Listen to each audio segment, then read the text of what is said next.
Johnson, and this is Focus on Liberia. Hit it! From Cape Mount to Cape Palmer, Mount Nimba to Atlantic Ocean, Obomi Hills to Pocondre, to educate, elevate, and promote.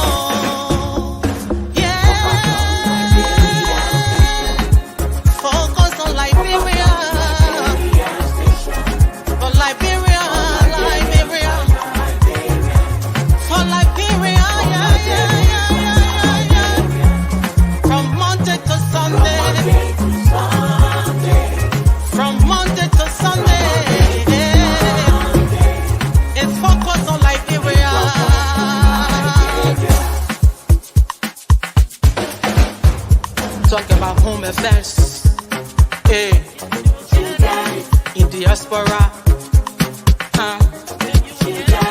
current affairs, hey, reliable information,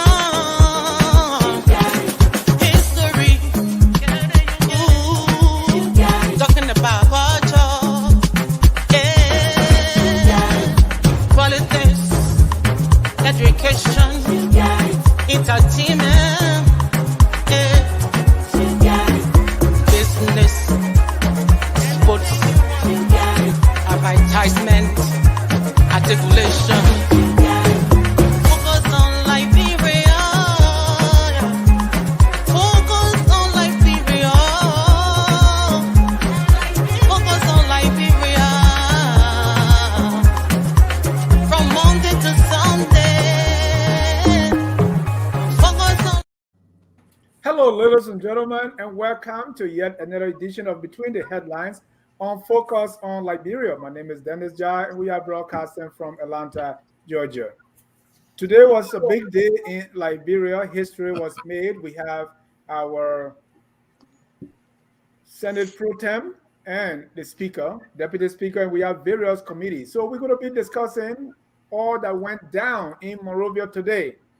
And after that, we understand there's a petition filed by the Unity Party against the speakership of Funati Kofa. To sort all this out, we have assembled some of the best minds in our community and in our country. Let me start with former TRC Commissioner Martha Washington. Martha Amelia Washington, welcome to Between the Headlines. Thank you, Dennis. It is a pleasure being on your show always. And Happy New Year to you and also my co-panelists. Thank you so much. Let me welcome our governance expert here, Mr. Admiral Salif. Anytime we talk governance, we go to him. Mr. Salif, welcome to the show. Thank you, Dennis. It's a pleasure to be here. Let's go Between the Airlines. Thank you. Let me welcome Mr. Michael Patmo. He was a strong or ANC person, but he has since gone through some metamorphosis, maybe. Mr. Patmo, welcome. He's also a co-host here on Point that comes on every Sunday, Focus on Liberia. Welcome, sir. Thank you so much, Dennis. I was, before I became an ANC supporter, I was a Liberian, and that is something I will always be. So after we are done with party politics, it always falls back to our nationalism, and so that's why I'm here. And so let's talk Between the Headlines with Liberia. Thank you. And we're talking about the Unity Party going to the Supreme Court. So we don't understand all that. So we have our legal analyst here, Councillor Frederick Jewell. Councillor, welcome to the show. Thank you, Dennis. I'm happy to I will be here. Last and definitely not the least is my co-host, Mr. Ansony Sieh. They call him the political bulldog because he takes no prisoner. He's very direct and passionate about the issues when it comes to Liberia. So I've invited him also to co-host this show. Mr. Sieh, welcome. Dennis, it's good to be here. Let's talk politics. And Mr. Sieh, what do we have? On the menu, our topic, first of all, we're looking at the 55th National Legislature and the road ahead. Talking about that, we will look at leadership in both houses and committees. We understand that Nyomli, the newly elected pro tem, wasted no time in putting some committees together. and we will be able to share those committees. Prince Johnson is one of them. Some people who are not aware will be getting that information from us today. Yombly has gotten to work. Will there be anything different or new? We will see. Also, we'll be looking at the roles and responsibilities and how they will measure up, talking about the 55th that is about to take leadership there at the legislature. Also, how will they address the challenges ahead? Talking about challenges, we want to see how they will be providing oversight differently. How will they approach the budget this time? What will be their approach when it comes to concessions? We also want to look at confirmations. We also want to look at the Weah era policies and the balance of power. As you know, Unity Party may not be happy with the fact that CDC swept the lower house leadership. And now, then, as you reported earlier, they have gone to the Supreme Court to file a petition. So we'll be looking at the balance of power, Weah era policies, the free tuition thing. What will Unity Party do about that? And confirmation, how will they be confirming people? On what basis they will be confirming people? There have been rumors that some of them can receive some envelope before they vote. So these are the issues we have on the menu. Let's go between the headlines.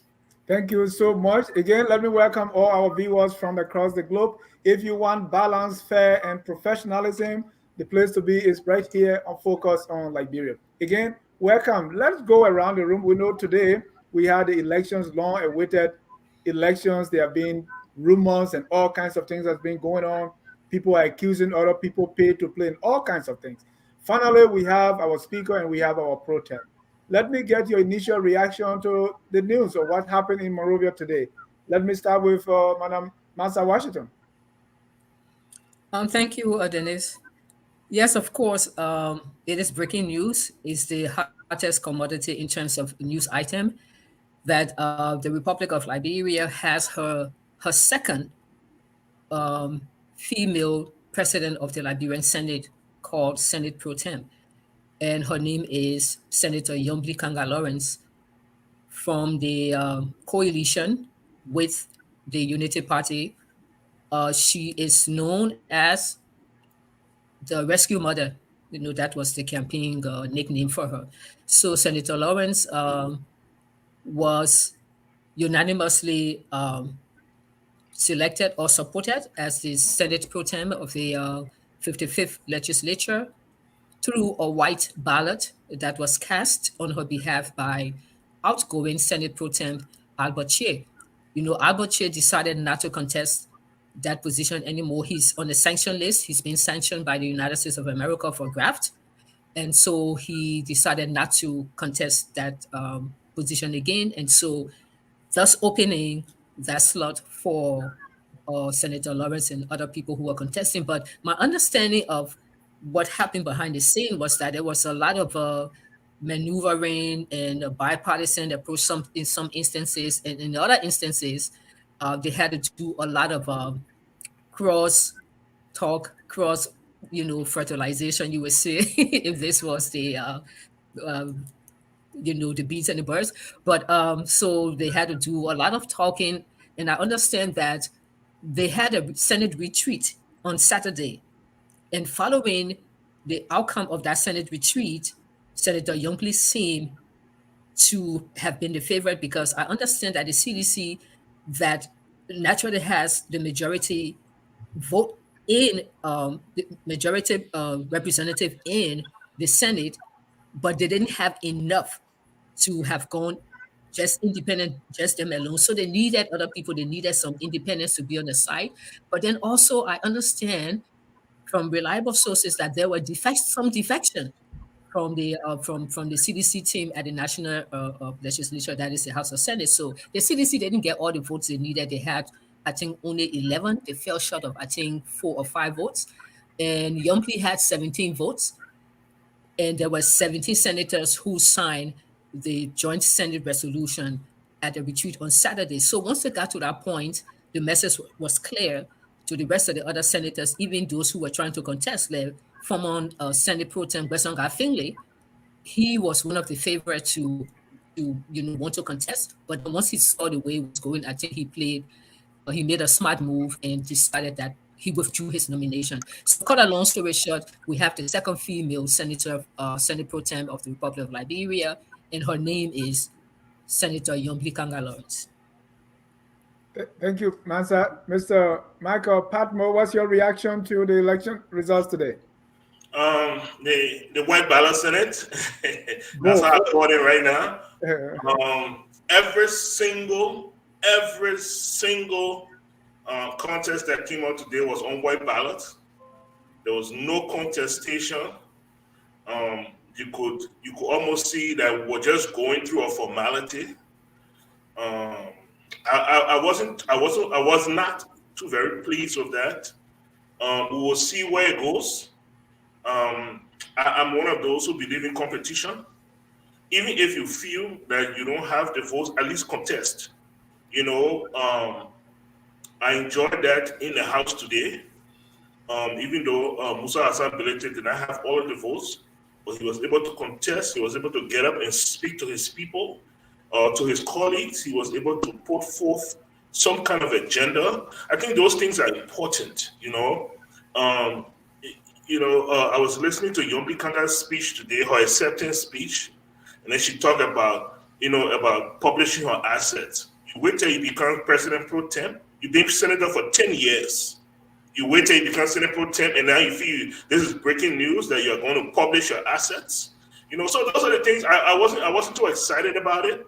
When you have competition, you have challenges, then you provoke people to get out of their normal, their normal way of acting, and to actually push things forward. And I think that's what will bring change when we get out of this normal way of doing business in Liberia. So I'm looking at it from the side from the side of my eye. I'm hoping that it changes. I'm hoping that the different parties and the different interests become competing interests, and that helps to move Liberia forward. But at this point, I listed in the white ballot Senate, and I'm looking forward to the point where they stop doing that craziness and they actually start having competing interests, in lobbying and speaking to the people and laying down an agenda that the people can hold them true to. Thank you. Councillor Joel, before we get to the legal side, what's your reaction to the elections, the committees? And we're going to go deep into, but what's your initial reaction to what went on at the Capitol building? I don't know whether this was an election or not. Prior to the election today, there were a lot of rumors all around that Councillor Fonati Kofa, Representative Kofa, took pretty close to 36 members of the House of Representatives onto the Farmington Hotel, and they were there for 5 days. If you know the Farmington Hotel in peak time, when people are traveling from here to Liberia, and when you lodge there, it will be like $250 per night, almost $300. I think it's $200 now. If it is true that they were there for about 5 days, and maybe $200 per night, times the number of representatives that were there, my question is whether or not there was an election or there was bribery all over the place. The other thing I understand is that even in the Kalondo Hotel, some other members were, who stood there. And finally, they came to the Liberian people today and said that they had the election. Well, to the best of my own understanding, what they had was just ending what they started at the hotels. I don't understand why they were going to the hotels. What was so important to be discussed that it could not be discussed at the Senate or at the House of Representatives. So now we have what we have. It is not strange that Liberia is where it is. It is where it is because the idea of violating the law is very prevalent in the country, and nothing else happened. People dance about it. People rejoice. People go about a normal business. And so Liberia remained the victim in the entire process. My impression is what I observed was very poor. And I think this is not a reflection of any country that wants to go forward. Mr. Salif, what's your reaction? I can't help but to draw from the energy of Councillor Jewell, because this is what I've been talking all along. Then is lack of institutionalism. If we're really serious about moving Liberia forward, it has to start with these institutions. And you cannot have institutions without institutionalism. It's not a building. It's not just, what you just put on paper. It's really the actual practice. If you can, what we're hearing, I mean, a lot of these things in Liberia, you hear these rumors, these allegations, 99% of the time is true. That all these briberies happen, all this money change hands. This is the reason why everybody will do anything they can to become an elected a lawmaker, whether a senator or a representative, because it knows a lucrative business. It's the most lucrative job in Liberia, aside from the presidency. And so, yes, it was not a really competitive atmosphere. I followed it a little bit, and then I just really stopped following. And then snippets of media coverage here and there. But I knew it was a foregone conclusion that the CDC outgoing, I was determined to have Councillor Funati Kofa as the speaker, and they did everything financially possible to ensure that happened. And remember last week when Yake Kolba had his press conference, he alluded to the hotel. He said, "They said, we'll go to hotel, but me, I'm not going to no hotel." And you thought he was just maybe being crazy there, but it was really true. So yeah, that's my impression on the lower house side. On the Senate side, not a whole lot has changed. There are a couple of new people we're watching to see, but it is still the same welfare state idea. No real nationalism and the idealism of we are to move our country forward. This is an opportunity for look. Every generation has a challenge and opportunity. If you don't recognize the opportunity to leave an indelible mark, to leave a legacy and an impact on your society, then you are a lost generation. If you just went for self-aggrandizing reasons, a lot of is what we've seen today. It's sad. It's really sad. So it is what we have. It is what it is. Hopefully we can keep talking and your mindset will change gradually, but it will take a long time. Someone told me today, the person said to me, this is not going to be anytime soon. Well, and I mean, what I'm getting here is so different from the excitement I've been seeing on social media. But let me ask my co-host, Mr. Sieh, before I turn it over to him. I have a question for you, Mr. Sieh, because you follow politics, you eat this as bread and butter. Oh, we've been waiting. There are a lot of expectations for the Bouakai-led government. The expectations are high, and so we've been very anxious of who the cabinet will be. But we've seen what they set up what has happened in the House. The Unity Party was behind Rachel Kuhn, right? And now the Unity Party also behind Yombli Kanga, who succeeded. The way the things went down with the House, with both houses, does that give us any glimpse into what the Bouakai cabinet or the Bouakai administration is going to look like? And it will be difficult to tell. We know, I know you trying to speak about the Bouakai cabinet, specifically on confirmation. I believe that Bouakai will do well to appoint people with the credentials, the qualified people, the experienced people. He will do well on that one, and I'm sure that will be the case with Bouakai, selecting individuals who have the academic credentials, quote unquote, to occupy the position that he will be nominating them for. So then the issue will be confirmation. Will the individuals get confirmed? Someone will get confirmed because they have the qualification, because they have the experience, and because they have the character. And, those. Let me come here. I was really not talking about confirmation. I'm saying if the quality of people that the Unity Party backed in the House and in the Senate, I mean, they are not new, right? So does it give an idea that maybe in the cabinet too, we're not going to see. We're going to still see old faces, because I don't think if you were taking someone else besides Rachel Kuhn as your speaker, then you tell us, oh, maybe as you call it, Mr. Bwaka is coming to shake tables. But it's like, No, Bwaka will not shake table in terms of nominating individuals. In other words, you're not going to see an entirely new face or faces of individuals. You're going to see so many people that you probably might have heard about, some of whom will have history not pleasant to the Liberian people. We're going to see that.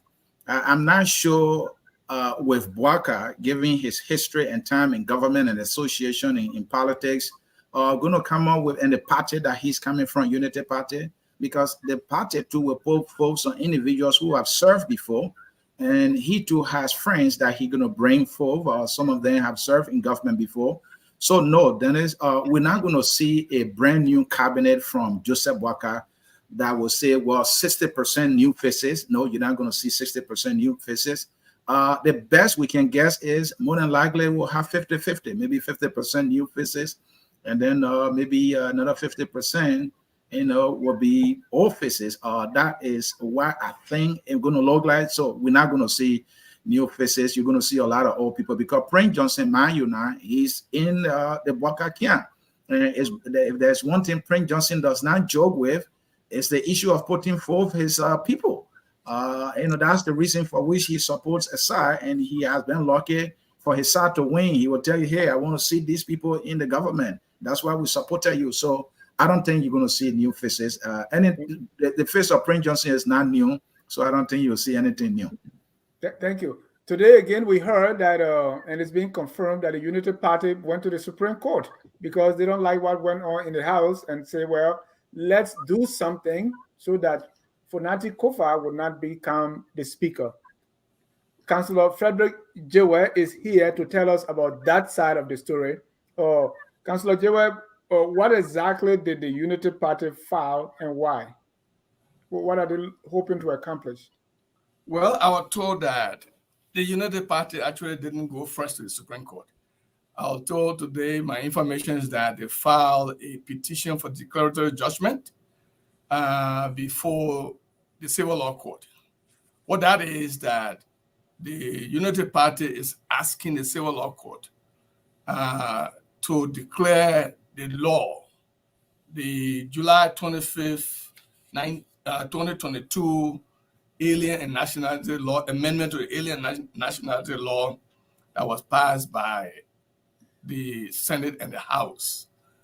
In doing so, they are asking that the court declare the law binding on every Liberian in order to ensure that Councillor Fonati Kofa would then, by evidence, be declared not fit to sit as Speaker of the House, and if possible, also kick out of the House as a representative.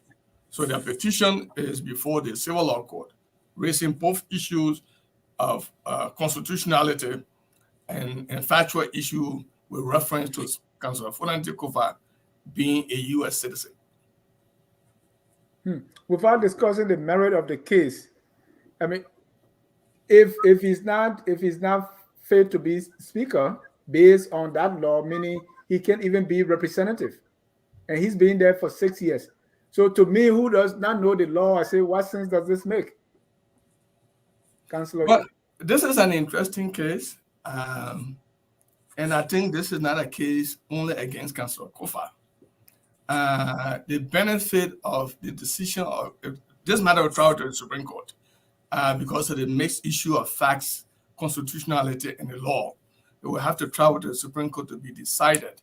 The way the Supreme Court look at this matter will be beneficial to Liberians living in a diaspora, or it could be an issue that will make Liberians who are naturalized citizens of the USA and other countries victims.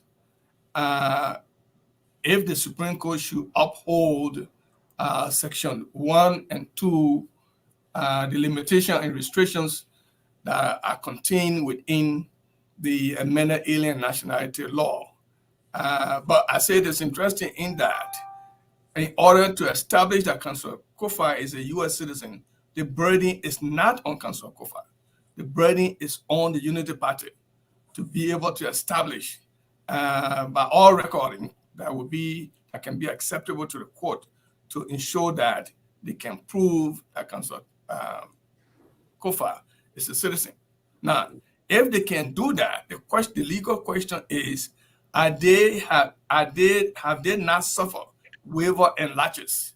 Why did they say to wait for Councillor Kofa to run in the first place and become a representative and later on sought election and is now elected as the Speaker of the House? The other issue surrounding this case is Councillor Kofa due process right respected by the amendment to the Liberian Alien Nationality Law?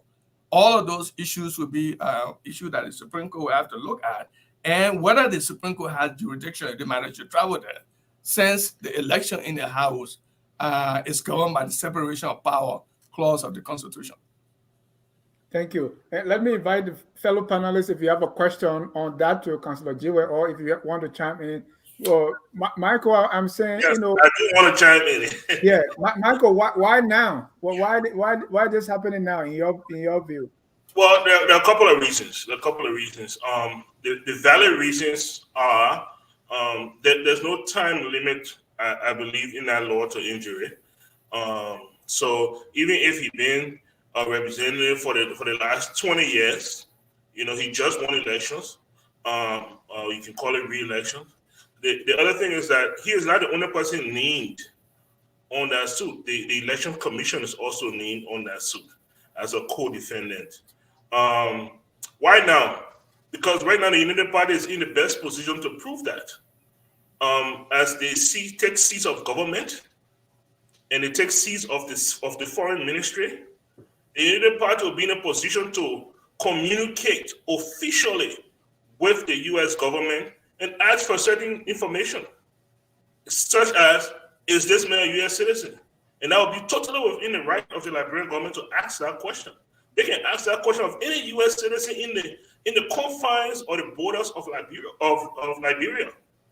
So they will have the position to do that. The other thing is, there's a lot of behind the scene powerful hands moving around here. We saw Unity Party. We saw Joseph Boyka, a very depleted party. Joseph Boyka was living off of loans from RB Bank. We all know that. All of a sudden, they started to raise hundreds of thousands of dollars. There are a lot of people in the U.S.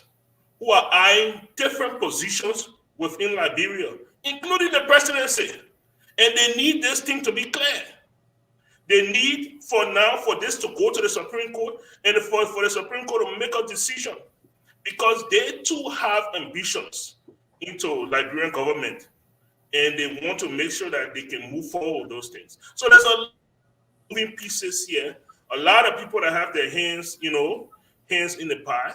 And so I think this is why it's coming up right now. It'll be very interesting, and we'll all look forward to hopefully, I know the Supreme Court likes to do that secret thing, but it will be really, really great for the country if the argument before the Supreme Court could be brought forth and televised for all Liberians to see. It will be an amazing thing within our civil discourse. Thank you, but before Dennis, can I add to? Yeah, before I come to you, I just want Michael to be sure that any government can be asking people, another government, who are your citizens?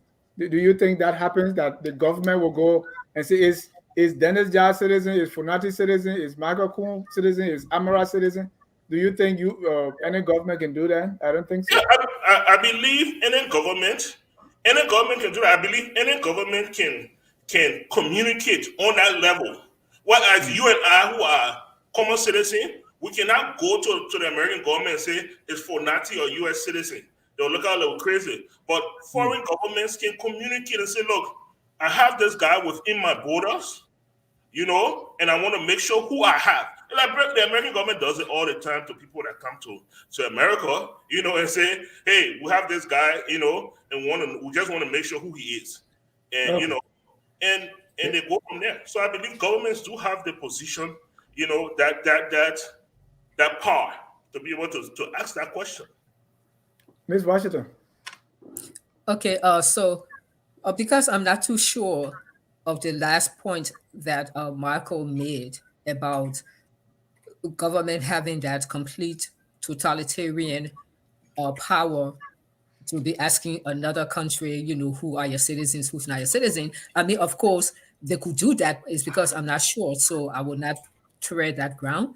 But what I know for sure is that, for example, any public interest group, it could be journalists association, it could be a civil society association, it can even be an individual citizen. Like, for example, me sitting here, I can ask and I can request some of that information as per if this person is a U.S. citizen, when was the last time they voted in an elections in the United States and whatever. I will give you an example. There was a case one time with the former chairman of the National Elections Commission, Jerome Kokoya at the time. And there was all this issue about his citizenship. Was he a U.S. citizen? Was he a dual citizen? Because at that time, there was this issue of people running, or the NEC had actually cleared and certified some individuals to contest some important positions in Liberia, including the presidency. And people wanted to know if those people were qualified to contest those positions in Liberia. So, all people had to do was just request the information. Mr. Kokoya had lived in, I think, Bristol at the time, and people were able to get some information as to whether, because the thing is, if the person, you can only vote in the United States of America if you are a citizen. That's all. If you're a green card holder and stuff, you only vote. So it was it was established that the last time he voted in the United States before he went to Liberia and became the next chairperson, that was established. So that's another way that people can also verify the status of any official or anybody in Liberia for that matter. But then again, I'm not a lawyer, but then you also want to look at where do you draw the line there in terms of people personal information? What is public, what is not public, and whatsoever. But the point I wanted to make also was that I think the reason, because I'm not a legal person, so I'm looking at the politics of it. I think one of the reasons the Unity Party is going after Funati Kofa at this time is because I think the Unity Party wants to adopt that approach of winners takes it all.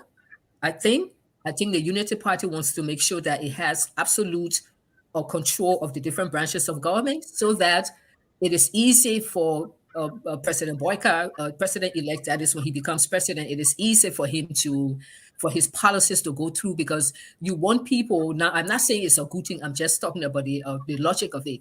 So you want people at the different branches of government, especially at the legislature and the Senate, who are in sync with you, who are in sync with your policies and your agenda for your government. So you want people there who will be friendly towards you, who will understand you, who will work with you to accomplish those goals and to push forward those policies, issues that you want that are dear to you. So I think it's a winner's take it all approach to going. So I think they want absolute power of national government. They have the executive branch, they have the Senate, and I think they want the legislature, because people don't understand the importance. Some people do not understand the importance of the national legislature, especially the speaker. The national legislature is a huge thing. The speaker is third in line in terms of succession of power in Liberia. The speaker is third in line. That's a very powerful position as speaker. Yeah. Thank you. Mr. Salif. I think this matter has been exhaustively discussed here. One or two quick points I want to lift here. Councillor Jerry, I think if it's borders just on that constitutionality, although there's a separation of power, but the Supreme Court will have jurisdiction, I'm assuming, wouldn't it? If, the question is the constitutionality and the interpretation of that, amendment to the citizenship and nationality law of Liberia. So I was very interested in digging a little deeper into that piece there. Matters that are coming out of the legislature or that a branch of government still do go before the Supreme Court if such matters have bearings on constitutionality or the constitutionality is what's in question here. And the other piece there is, this thing will have ripple effect. So I was caution Unity Party to be really careful of it because it will affect even Unity Party people who supported the Unity Party, who may be in Liberia now seeking job, or who may be designated for positions in government. When that law passed, some of us were against it. But because we had been advocating for dual citizenship law of some sort for a long time, nobody really listened. It said, no, I said it was unconstitutional, it was discriminatory. I mean, you're a Liberian citizen, then there's a law now that's restricting your citizenship, is defining how and when you can be a Liberian citizen and what role you can play in the country or not. It just remained very sort of nebulous in the air. And now it's coming home to roost. So if you go after somebody who is presumably an American citizen, and I agree, there's legitimacy to that argument because, like Commissioner Washington said, number 3 in line to succeed, something happens, God forbid, the person becomes president. If they're a citizen of a foreign country, you are giving up your country's sovereignty to that country. And so, yes, there is some legitimate reason that they should go to court over that. But I'm just saying, given the circumstances of, zillion number of Liberians who are presumably U.S. citizens of other countries who have strong interest in Liberia and supported the Unity Party and Mr. Parker politically, this thing could backfire somewhat. I understand for now, this particular speaker, the matters around him, and that they may want to go to court. Mr. Sieh, would it be kind of double standard or hypocritical? Because this law has been there all along, and Unity Party didn't challenge anything. Nobody challenged. Now, and even when they agree to go through these elections, I mean, we can see the Unity Party was backing Rachel Cohn and the CDC backing Fonati Kofa. They went through that contest and lost, right? And after that, then you say Supreme Court or you're going to court. Would the Liberian people trust the Unity Party that yes, they really want to make a difference, or it's just a matter of control? It's a matter of control. It's politics. It's trying to get at the other side of the political divide. And it's just childish and makes no sense. But sometimes that's how politics, works. Fonati Kofa has been representative for Grand Creek County. He just got re-elected. He's in his second term now, if I can say it that way, right? So Unity Party knew all along. The only reason Unity Party is going after him now, because he wants something Unity Party desperately wanted. The allegation of whether or not he's a U.S. citizen. How the Unity Party get to know that Fonati Kofa is a U.S. citizen? There is allegation that he is. Similar allegation is against the Unity Party candidate, Rachel Nambwe-Kun. So Unity Party, others are accusing your candidate of being a U.S. citizen just as Fonati. You are going after Fonati on that basis. Can CDC go after your guy too? So then you can see now that Unity Party wanted this seat at all costs, and Unity Party is not giving up the fight. Unity Party is hoping that when the case goes to the Supreme Court, there might be a possibility for Fonati to be declared as a U.S. citizen and not a Liberian, and on that basis, Fonati will no longer be representative, and then that position will be open. And the fact that Rachel Cohn got the second highest vote, 31 votes, and Fonati got 36, they believe that when they go back to re-election, their guy will win. They want to control the legislature, or they want to control the lower house. They want to produce the speaker. Dennis, the House of Representatives has a lot to do with the budget. And they want to make sure that Boaka, the president-elect, is comfortable so that, United Party will be able to get its way. So it is about control. And I don't know what difference it's going to make. United Party, holding the speakership position. I don't know what difference it's going to make. It's the fact that whatever United Party decides in terms of policies, it will just fly, at the House of Representatives and also maybe in the Senate because Nyongli is with the Unity Party Alliance. So this is a political institution that is of the view that whatever they decide should fly, it should not be checkmated. And they want to give Boaka pretty much like a blank check. And this is what this is all about. Now, whether that benefits the Liberian people, I doubt it. I doubt it. The CDC has similar power. Abba Sieh was the pro tem. He was CDC. Buffer Chima was the speaker. He was CDC. So if Funati Kofa was deputy speaker, he was CDC. CDC had control both houses. What the CDC achieved for the people of Liberia in terms of improving their material condition. This is a CDC that both are going to build the coastal highway.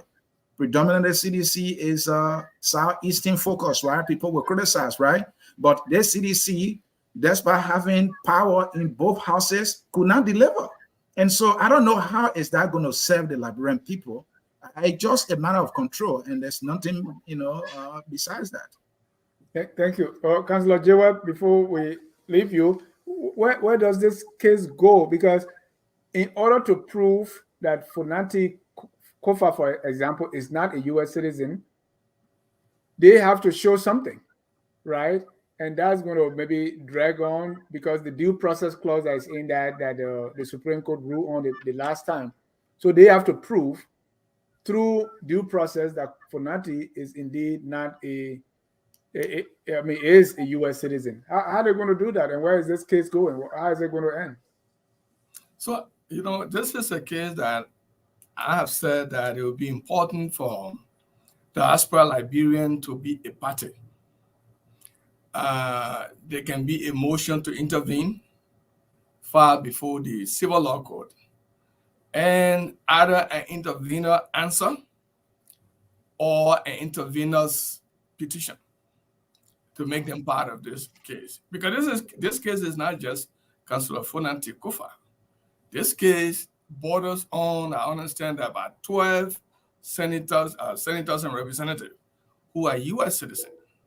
And also, as it's been mentioned, many Liberians here who are U.S. citizens supported the Unity Party in order to get them to where they are currently. And the law, that being said, the law that the Amendment Act, Section 241 and 42, that provide that naturalized Liberian citizen. Councillor, before you continue, it is not the citizenship, the immigration law that was amended. It was the Constitution. What are you talking about, the Constitution? It was the Constitution that was amended, not the citizenship and naturalization law. No, it was a naturalization law. It was alien. It was 20.1, 20.2. No, that was that piece. So they went in the Constitution to make the change. They didn't touch the because you cannot amend the Constitution except by way of referendum. So they had no referendum for that. It went through as a bill from the House. And on to the Senate. There was a conference sitting and concluded for them to write the amendment to the Alien and Nationality Law. So the Constitution will not touch. Or what I'm saying in addition is that because this case is so important, that section, that restrictive section that says that Liberians who naturalize in countries other than who are citizens of other countries may hold on to the citizenship if they wish to. But whenever they decide to run for a position in Liberia, they must, within 1 year, renounce their citizenship, file a paper before the Criminal Code B, which is the psychic code responsible for immigration purposes, and file a copy with the National Election Commission prior to wanting to run. Now, is that portion of the law in violation of the Constitution? Even if take it that United Party will prove or can prove that Councillor Fonati Kofa is a U.S. citizen, the legal question is then, so what? Because the law that declares automatically that when you are a citizen of a country other than Liberia or have a second citizenship, that law takes away the due process right of those Liberians who are naturalized elsewhere.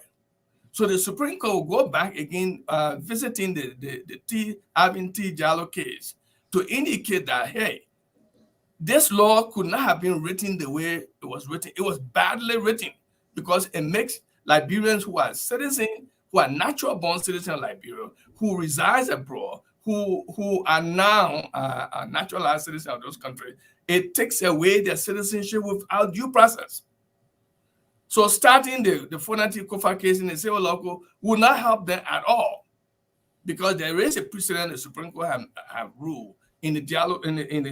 Jallo case that due process of law is permanent in deciding the matter. So it is the process that says that the litigant must be heard before he or she is condemned. So they can gather all of the evidence. I think the case should remain in court. I think should travel to the Supreme Court because it will present clarity as to impacting Liberians that are here. And possibly it will be very proper for Liberians that are here to form a legal team and file a motion to intervene and file an intervener answer or an intervener petition in order to be a party to the case. Because I'm very sure my experience would tell me that the United Party will lose. What is that intervention petition? So since the petition for declaratory judgment to declare the law binding on Councillor Fonati Kofa, anyone else who has U.S. passport, the United Party is asking for the court to read the law, interpret it, construct it, and say it is binding. But because that issue borders constitutionality and citizenship, the matter will be sent by the circuit judge to the Supreme Court to be determined. Thank you. Ladies and gentlemen, if you are just joining us, this is Between the Headlines. We are discussing the 55th National Legislature and the road ahead. And the case of Fonati Kofa, the petition against him, that's what Councillor J.Y. is talking about. At this time, I'm going to... Dennis, just one quick, before, I know we're moving forward, but I'm sending it to Mr. Sieh. You know, there's a picture of a passport that is believed to be Fonati's passport. The Liberian government can communicate with the American government and ask them if that is indeed a valid passport based on the number and everything presented. They don't even have to even mention Fonati Kofa's name.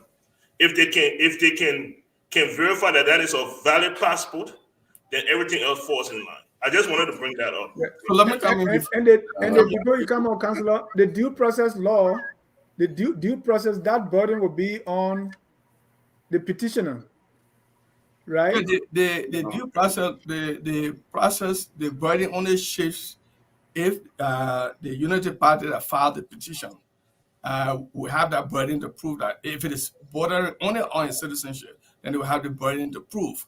If not, the issue of whether the passport online that Mr. Padman is talking about is valid or not, it will become a non-issue because the U.S. government doesn't go around telling people this person is my citizen, this person is my citizen. The other thing that wrong with that is that unless that passport becomes an issue as to international law and the violation of let's say terrorism act and whatsoever stuff, the U.S. will get involved. Other than that, the U.S. will just sit there and let Liberian people fight it out. Mr. Sieh. Let's go through our issues of the night. All right. So the first thing we want to look at now is the leadership in both houses and the committees. And we want to look at whether or not, looking at the leadership now that just got elected and some committees that have been formed that we know of on the Senate side, we're going to see anything different in terms of how this honorable body does it work, right? So that is what we want to look at. And to you, fellow panelists, you are aware, Nyomli Kanga Lawrence now is the pro-tem for the Liberian Senate, and Funanti Kofa is the Speaker for the House of Representatives, and Thomas Father got elected as well as the Deputy Speaker. Two citizens there controlling power there at the lower house. And so let's look at the leadership that we know for now on the Senate side and also on the side of the House of Representatives. Do we expect to see better leadership at both houses, knowing the leadership that we have now? Mr. Salib, if you don't mind, you can get us started. Youngly, from No, the man, I have to rush. Okay. Yeah. Okay. The councillor task is done. Thank you, councillor. Somebody will ask you, Ansony, to define what's better leadership. And I'm sure you have an answer for that, right? Maybe you are thinking about effective governance and oversight, their legislative roles and things like that. So I'm just throwing that out to think about as a question itself, because it says a premise. Right. The leadership that was there was bad, was terrible, was worse. So do we expect better leadership, or are we talking? Should we be discussing, say, what do we expect? Why would or would things be done differently? Differently, very good. Yeah. Like we began the show tonight, the institution, the legislature, the practices in the legislature, historically, something really bombastic has to happen to change that. Otherwise, the mindset, the practices that have bedeviled this institution will continue. The presidency, first of all, has always been a domineering presidency. The executive has been a strong executive. At some point, it doesn't really matter. It becomes inconsequential whether you have an opposition in power in the lower house, as we're discussing, for example, because we all saw when President Sirleaf was there, what happened. We saw other presidents in the past. They ought to do things to please the president, to please the executive, in order for your own agenda as a legislature to move forward. So that's we have to see a shift in that. That's the point I'm making, to really begin to analyze whether things will be different or will be business as usual. We already saw some movements on the lower house side that doesn't give us any hope. On the upper house, look, it remains to be seen. Senator Yombli Kanga Lawrence herself comes across. I don't know her personally. I've been in audience with her. I've been to events where she has spoken. She's well spoken. She comes across as a very intelligent individual, Liberian lawmaker, a very smart woman. That's how she comes across to me. Very intelligent. Beyond that, in terms of based on what I've seen from a distance as well, I haven't seen anything that suggests that she really lacks integrity, because those are the things, those are the yardstick you're asking me now to begin to analyze, to measure. If the leader has integrity, the leadership has integrity, who are the leader? What's their track record of leadership? What have they done in the past to give us hope that they will present a better Senate? Let's take the Senate piece by piece this time around in the 55th. Those are the kinds of things we have to go back to look at that record and dissect that record, and then try to forecast and predict from what we know about them individually, what we know about their performance, what we know about their leadership, and what we know about their integrity and things like that. So those are pieces that I don't have answers to all of them, Ansony. We can only hope. However, we do have very many senators who got re-elected, who were there in the previous corrupt Senate, who are still there, who are in leadership roles, who are on committees. So again, I'll go back to that institutionalism. If we have a couple of outliers We have a couple of senators who are really influencing things and moving things, and they want to see the institution to change. Maybe, that will kind of thing will rub on the Senate, and we'll see some improvement this time around. I want you to close with this. I'm sure you might have heard or know a little bit about Funati as a leader and as a lawmaker. And then you've heard about Yombly, and I'm sure you might have heard, some things here and there. She's been in the Senate. I think this is her second term, if I'm not mistaken. Looking at those two individuals, holding leadership in each of the houses there, where do you see a leader who understands the legislative activities? When you look at Yombly, is that what you see? And then you look at Funati, is it someone who understands, who has the command? This person will be able to, communicate with her colleagues, will be able to show leadership that they can trust and follow. Who provides that or brings that? In whom do you see that?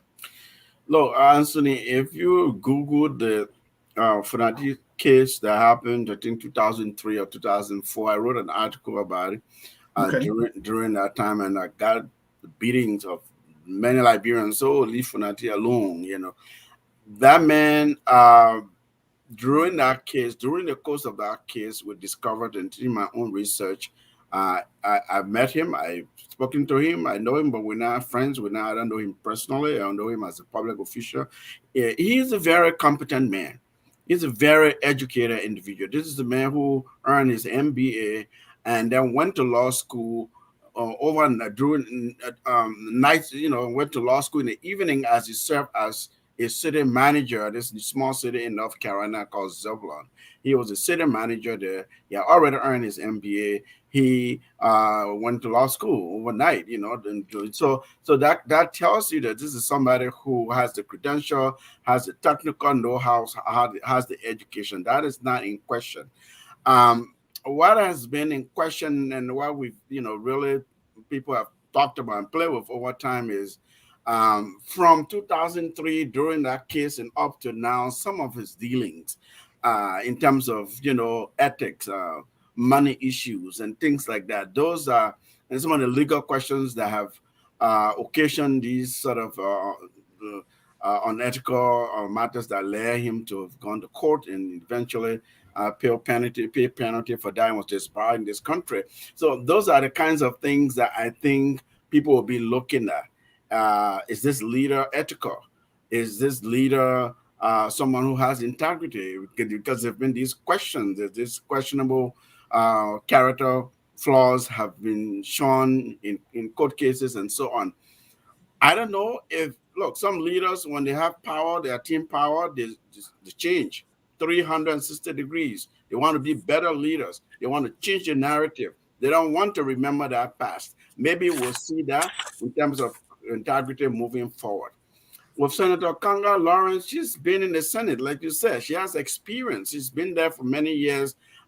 We've seen her fight battles in the Senate and things like that. So without knowing a whole lot about her, I can only tell you what I've seen in the public. I'm hopeful. I'm hopeful for her, and I hope they can really change things for the Liberian people. They will do the job that they're there to do. But other than that, I can't. What battles do you know of that she has fought? Well, I mean, why did they call Rescue Mother? I mean, you saw some of the Unity Party was taken about. I have not really heard anything. It's just a name. It's just a name. Oh no! Listen, well, you recall when she wanted to be running mate to the political battles. Those are battles, and how she handled that. You see how Henry Costa handled his. You could tell how somebody has. Some kind of political acumen. That is a battle. Whether you like that person or not. How did they manage that? How did they resolve that conflict? And then they ended up winning because she won. Essentially, she became Rescue Mother. Today, she's President Pro Tem of the Senate. It could have gone really badly. It could have gone badly, and today would have been a different story. So that's what I'm referencing as just a battle could be for the political leadership. We put it that way for Liberty Party, right? She fought that as well. There you go. Yes. Yeah, she was the head of the CPP when they found coming guilty of framework alteration, right? Yes. That was a battle as well. So she has fought battle, She but has what are fought those other battles? battles. Yes. Mhm. I would say those are battles. Right. Cummings Okay. was not found guilty. India let him know. No, no, don't say that. Cummings was not found guilty. That's what I No, understand. no. You heard me. I said that when Yombly was chairperson of the CPP, she had a press conference in which she found Cummings guilty. That is a fact. There's Oh, video and newspaper to that effect. She found Cummings. Okay, I understand. That's what I said. Yeah, I didn't say the quote. Mhm. Let me go to Miss Washington now on still the same leadership, but this time let's include committees, right? In Yumbly, people also talk about wasting water on somebody, and that too I think is a battle, right? If somebody come in your face, you waste tea in the face. And then how she handled that afterwards. Yeah. That's what. So we see she have made a first move by putting committees together. I mean, you could say that these things were all kind of discussion, but you see Nathaniel McGill is the chair on education, Blabo Brown, chair on rules and order, the chair on health is Daba Vapla, chair on public account and audit Amara Kone, chair on internal affairs PYJ, and we have Edwin Snow and Alex Tyler, representative to ECOWAS. Also, the chair on foreign affairs, Darius Dillon, chair on public works, Albert Sieh, chair on judiciary is my former history teacher, Augustine Sieh, and Prince Moi, chair on ways and means. So Yombly has started doing some work. Yeah, sure, of course. Let me just say, I'm also of the opinion that Yombly is a strong woman. I really do believe that. Now, has she always been right in her battles or whatever? Hey, I'm not English. Hello. Yeah, go ahead. We can hear you. Go ahead. Yeah, but okay, because I just saw this screen with so I do believe that Youngly is a strong woman, and I do believe that sincerely. But is she perfect? No, I don't think she's perfect. I don't think she's been right in every move that she's made.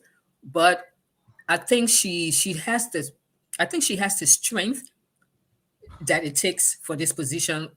Like any other of her male counterparts.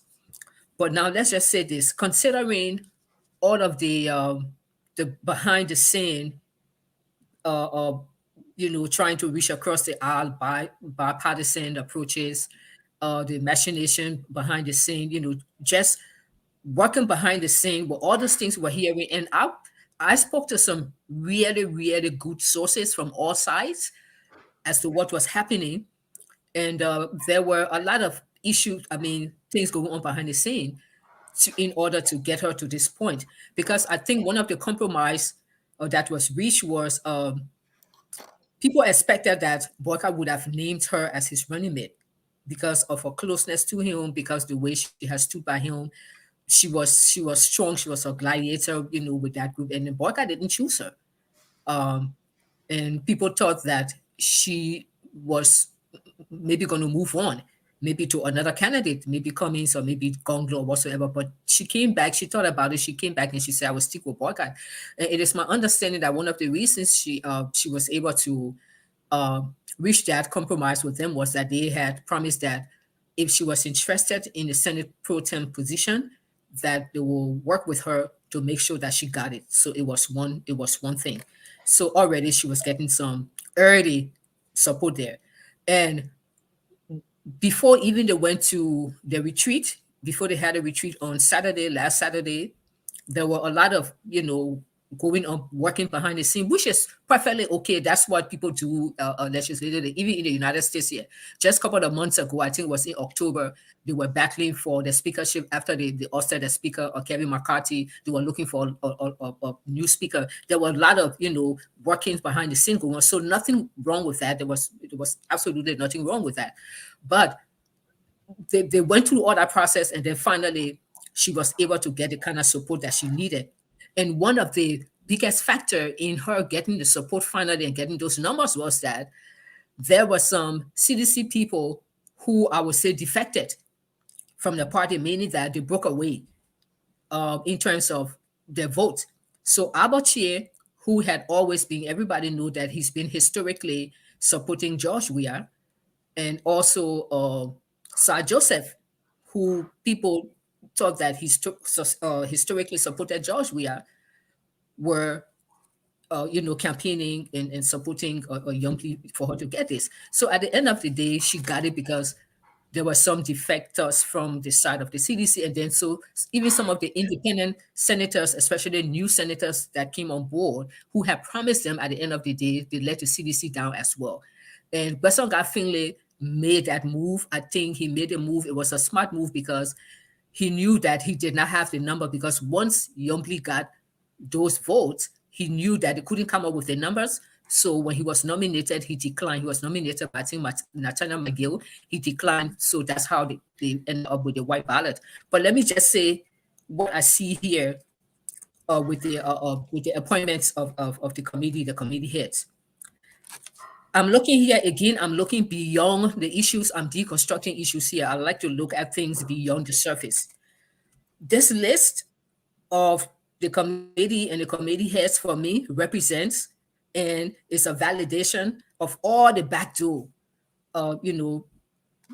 maneuvering that took place to get Youngly that support that she needed ultimately, to get her those numbers that she needed ultimately. And I think this list and the heads of the different committees reflect that. So this list is more like a reward list, rewarding people for being a good sport, for working along with the rescue team to get Youngly to that point. Because, for example, when you look at Prince Moye from Bond County, he was the one who, I think, did the nomination for Youngly. He was one of the biggest people in her corner. So he's chairing the committee on Ways, Means, Finance, and the Budget. That's a huge committee. He's going to be chairing. So he's being rewarded here. And you look at Edwin Snow and Alex Starter. They are going to ECOWAS. Edwin Snow was always with ECOWAS anyway, but Alex Starter now, who he was speaker before, he fell out of grace, and some things were not going fine with him, but he's won his seat, he's back again. So Alex Starter has now joined Edwin Snow to go into ECOWAS. That's another reward. That's another thank you for supporting us. And when you look at, with Dylan, you expect that, because Dylan is a strong ally of Youngly, so you expect that. When you look at Amrakone as well, in fact, I heard a story. I don't know how true it is, but I'm inclining to believe that story, that Amrakone really pulled a number on Abachie and a couple of them. I understand that in order to convince Abachie to lobby for Youngly and to be on the side, Amrakone had actually promised him that once the inauguration was over and the government was seated, the government, Joe Boyka, they can work with the Americans to get Abachie off the sanction list. And I heard that from both sides, people who are supposed to be credible. Now, I understand that Abachie is devastated by the sanction list. So you're kind of thinking, well, if Amrakone could convince him that, the government will work with him to get him off the sanction list, of course, I'm going to be supporting them in a heartbeat, because the sanction list is a sore eye for all of them. So you can see, you see Abachie here, you see his own committee, he's head in public works. Now, public works is not just the name public works. We know it's a huge committee. You're talking about contracts. You're talking about, multi-million contracts. You're talking about multinational companies. You're talking about concessions. So it's a huge committee that our chair has here, and I think he's being rewarded for supporting Youngly. So, and then you look at what her name? So James Binding has the executive, and Amrakone, of course, he was rewarded. Of course, he's part of the rescue team. So he goes to public audit and public accounts. So this list is a list of is a thank you list. Let me just say that. But it doesn't mean just because Youngly has selected people to head these committees, it doesn't mean they're not qualified. Because I will tell you straight, I think Amrakone is qualified to head this committee. He's been finance minister before. He's been working in the field of finance before and stuff. I think he's competent to head this committee. And I would think, I think Dylan will do fine. with his Foreign Affairs Committee as well. Dylan has been dabbling in politics for a while. He's been paying attention to the country for a while. I think he will do fine here. Prince Moye, I really don't know him. I don't know his background. I don't know his education. I don't know his experience. I don't know his work history. I don't know his resume. So, and he has this very important committee, Ways, Means, and Finance Committee. But I'm kind of thinking that a lot of the people who are heading different committees here, I think a lot of them are competent and qualified. But again, like Ahmed said, we will have to wait and see as people work and deliver the fruit and the result of the labor will actually confirm whether it was a good choice or not. And then let me just say something about the Fanati thing. I will make it short. The issue with Fanati Kofa, people want to make it an issue of Fanati Kofa got in trouble in 2003. Yes, he was a young man. I think he was overzealous. What he did was wrong. But, he made a mistake. He says he made a mistake. So I gave him the benefit of the doubt. But the thing with the Fanati Kofa thing is that in the United States of America here, he played with people money. They grabbed him. He went to jail. He served his time. He came out. He made restitution. He was disbarred. He couldn't practice. He can't practice law in the United States, and he went home. But Fanati Kofa has paid his dues, okay? And I think he has rehabilitated himself. Like Ahmed said, Fanati is educated. He's intelligent. I think he's done a lot of good things since he's been at the National Legislature. He knows his job. I think Fanati is one of the most competent people we have over there when you look at the whole lot, if you have to make some comparison. So I would think that at this time, it's going to be hypocritical for people to be breathing fire down Fanati's throat because of his past. I believe in redemption. And I think he's paid his dues. Unlike other people in Liberia, I don't want to call names, but a lot of them who are on the list, okay, the Ambassador people money, you had the Global Witness report, Big Ball 1, Big Ball 2. Nothing happened to any of those people. There was no accountability in Liberia. And you have people like Prince Johnson and the rest of them. People, you can't even call Prince Johnson names. I thought you said you were not calling names. Yeah, but I'm just saying something. Prince Johnson is a window case. It's a window case. So what I'm saying is, people are comfortable with these other individuals. They can do business with them. It's fine. But then you want to hang Fanati on the dryer to roast. I think it's unfair, and I think it's hypocritical. He's paid his due. He's doing great, and I think his past is behind him. That's what I'm thinking. Fanati past is behind him, and I think people should leave him alone to move on. Thank you. Let me go to Michael this time, and Ms. Washington, if you can be as brief as possible, it will help. I will be. Right. So let's look at this and not to diminish anyone, especially for Senator Yombly Kanga. I really have not seen what she has done in the Senate that much. The job that she got was, I could say, a consolation prize, because she started campaigning to be vice president. When she didn't get it, like the whole house was crumbling. And so they have to say, well, this is what we give you as a consolation. So, and I look at the whole list of Michael, I want your, it's like, people are just getting this, I don't see a break from the past. It's the same. Let us not forget that both Funati and Yombly, they're from the Liberty Party. If Funati crossed over, so we could see some things going on there. We see the people that were on sanctions. We are so, we are our anticipation or expectations are high for the Buckeye government to fight corruption. McGill, who's just sanctioned, he's the head on education. Abachie, head on this other one, the corruption King Kong, and all these people. So what are we seeing here? And then the case of Funati Kofa, because we have an experience with these people. So what is going to change this time around, Michael? Regretfully, where I sit right now, I don't see anything changing, to be honest with you. I don't see anything changing. When you live in a neighborhood and you get community rule, anytime something lost, the first person they're going to accuse is that a community rule. Is that just how your past haunts you? And a lot of Liberians who have paid attention to our politics will tell you the House is an extremely corrupt organization. So whether you're a deputy speaker, it doesn't bear well for you. When you look at the Senate, which seems to be in the control of the to be governing party, I guess some people felt they were going to see a little change. But then, like you say, when you see sanctioned people become chairs of committees and unopposed, I mean, it's one thing for you to oppose them and they win anyway. But when they are unopposed, it's almost like an acceptance. That, okay, we'll accept this. Then that tells me that this sanction thing, when you start accepting sanction people as chairs, then you have already the moral standard that should be set. That look, if you have sanction over your head, we'll oppose you. Will oppose you at every step. It has already been diminished. It has been replaced with, you know what? We can talk in the back, and once you can give me what I want, I will let you have what you want. And so because of that, Natalia McGill now is the chair of education. Like you said, our chair is a chair on Public Works.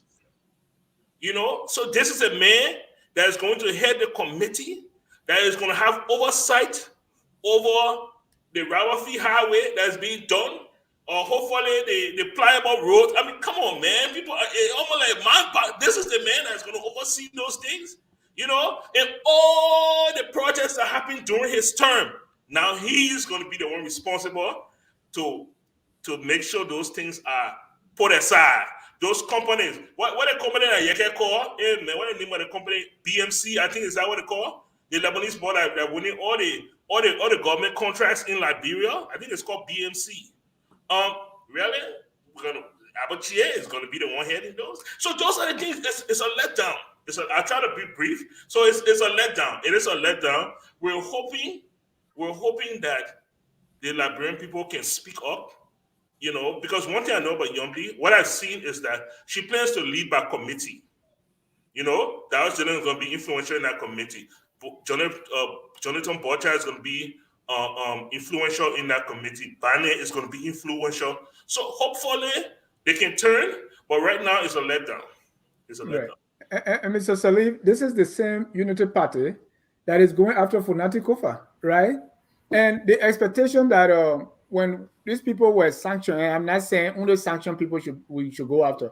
Our own integrated institutions are finding people, guilty of stuff, and we are not even going after them. So the expectation was did not fire these people when they were being sanctioned or did not call for investigation. And this thing probably should go through our, legislative branch. But now with these people now heading committees, that means we're not going to have investigation, most probably.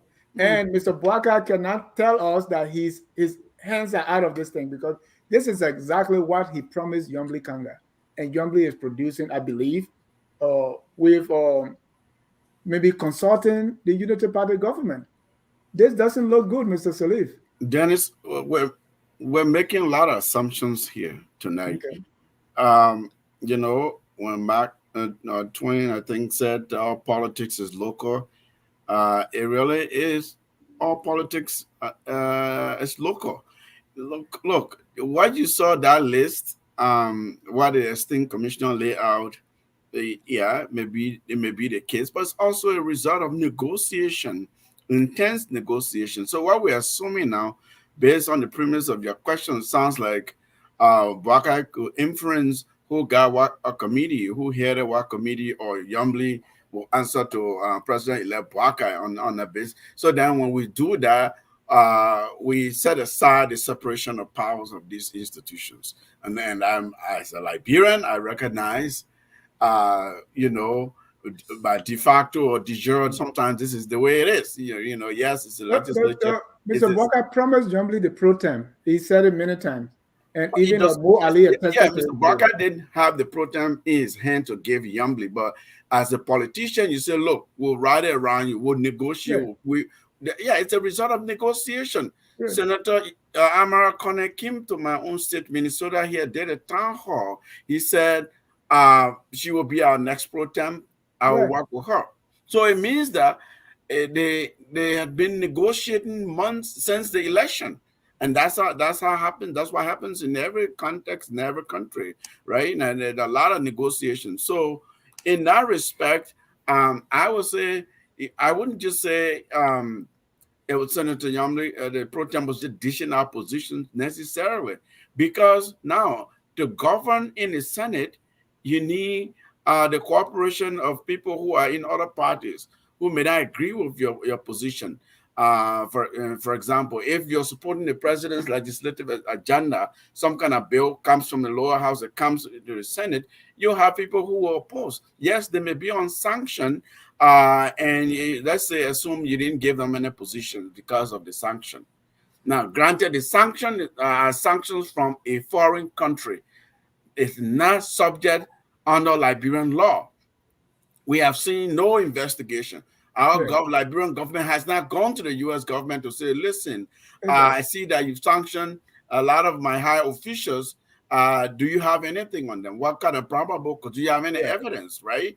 And we want That's to what we're expecting, but I'm saying that is not likely now with what we're seeing in the Senate.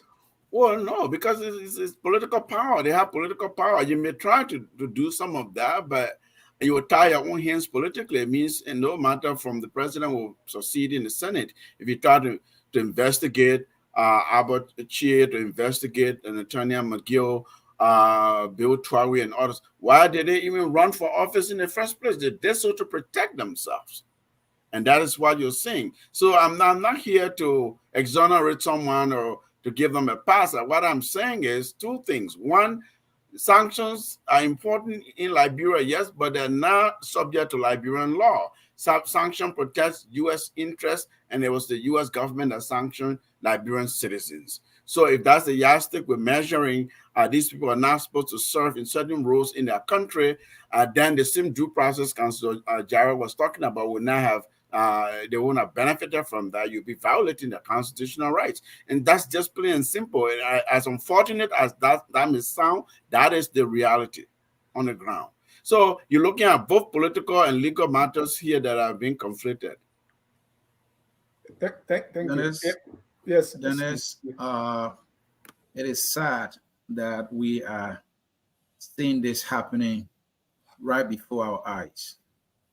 Liberia has just got roasted in a fire heart here by Nyomble and those who believe in her politics. It is unfortunate that we are seeing this thing. I disagree with my old man, Master Washington here about Funanti. Funanti's mother is from a town in Sastan called Dayapo. My grandmother is from that town. I live here in the U.S. I have not stolen a penny. Funanti did not need to steal in America to survive. I've not heard Ahmed stealing. I don't think he's going to steal. He's surviving. What forced Funanti to go and steal from clients as a lawyer? The man of the law will go and steal. So I disagree with you, my old man. Funanti behaved very bad. That man should not have been elected because of the bad example that he showed. This is not a place for that. America has so much opportunity for all of us to be able to work and money. A point of correction. I made that point specifically based upon the hypocrisy that is going on. My point here is, in any, and I do agree with you partially, in any functional and serious society, you probably will not have like maybe about 75% of those people in public office, because once you violated the public trust at that level, then you will go into private private practice or whatsoever. But the point I'm making here is, you have people whose hands are tainted even worse than Funanti. They committed all sorts of crimes in that country. Horrible, gross violation of human rights, including serial rapes, murders, and everything. Nothing happened to them. People are today defending them. They're insulting people on social media for them. But then Funanti is going to be your example. So that's why I brought that in. My point here is, if you're going to come after Funanti, then you need to clean up your own house. Because, we can start making a list of everybody who don't need to be there. That's the point I'm making.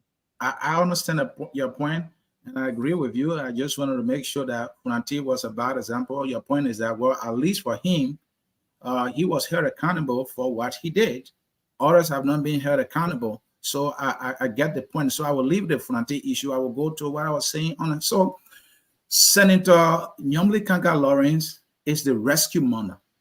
One of the missions of the rescue team is to fight corruption and clean the system. The rescue team promised that it will audit government officials, especially those who have been sanctioned. She is an extension of Waka political beliefs. They are from the rescue camp. She's the rescue mother. And they have been clear that we will audit, especially the sanctioned officials. The U.S. government that the Waka administration needs is calling on the Waka administration audit the sanctioned officials. The mother of the rescue team has the gavel to appoint committee chairs, and she saw it in her wisdom that it aligns with what they believe in to appoint Nathaniel McGill as chairman on education. For what reason? Maybe Ahmed can help me here. I don't want a political justification. All right? And Ahmed, you will come in here. Why is she appointing Nathaniel McGill? Who forced her hand to do so? What is McGill's qualification to be chair on education? Because McGill was seen distributing money in all the counties for high school tuition? Is that the kind of oversight McGill going to bring to education in Liberia? It is on that basis Nyomli is appointing him. Prince Johnson. Well, maybe I should understand. He's a traditional man, so they put him on internal affairs.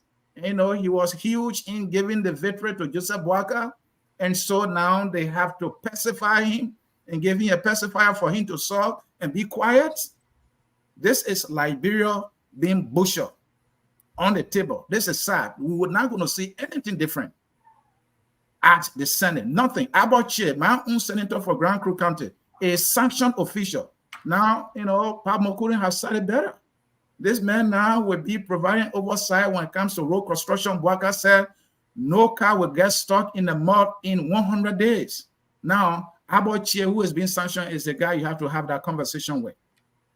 So how would they go now to audit this man? Dennis, I don't want to go too long. Ansony, I may want to chime in. Yeah, I want to chime in, Ansony. Yeah, he's the governance guy. There's a thing called there are rules. There's Senate rules, there are House rules, right, that govern them.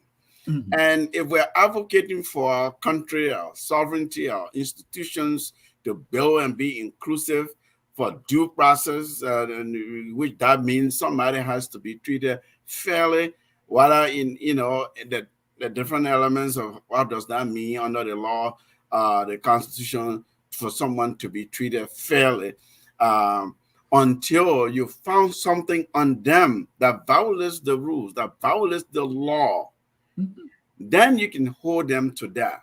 The sanctions give us some kind of probability, some kind of probable cause to say, oh, if the American sanction the Ansony guy looks like he's corrupt because they're saying the sanction because of corruption. Now, on our law, we say, okay, Ansony, we'll investigate, we'll audit. We audit, we find something, not on the basis of the American sanction, but on the basis of, we could use some evidence from there and say there's something here. And therefore, you cannot serve as chair of this committee. You cannot be in this institution, in this role, operating under Liberian law, under the rules of the Senate, under the rules of the House. If you do so, then we're exercising our own sovereignty. We're exercising our own laws. When we talk about respect for rule of law, these are the kinds of things we're saying.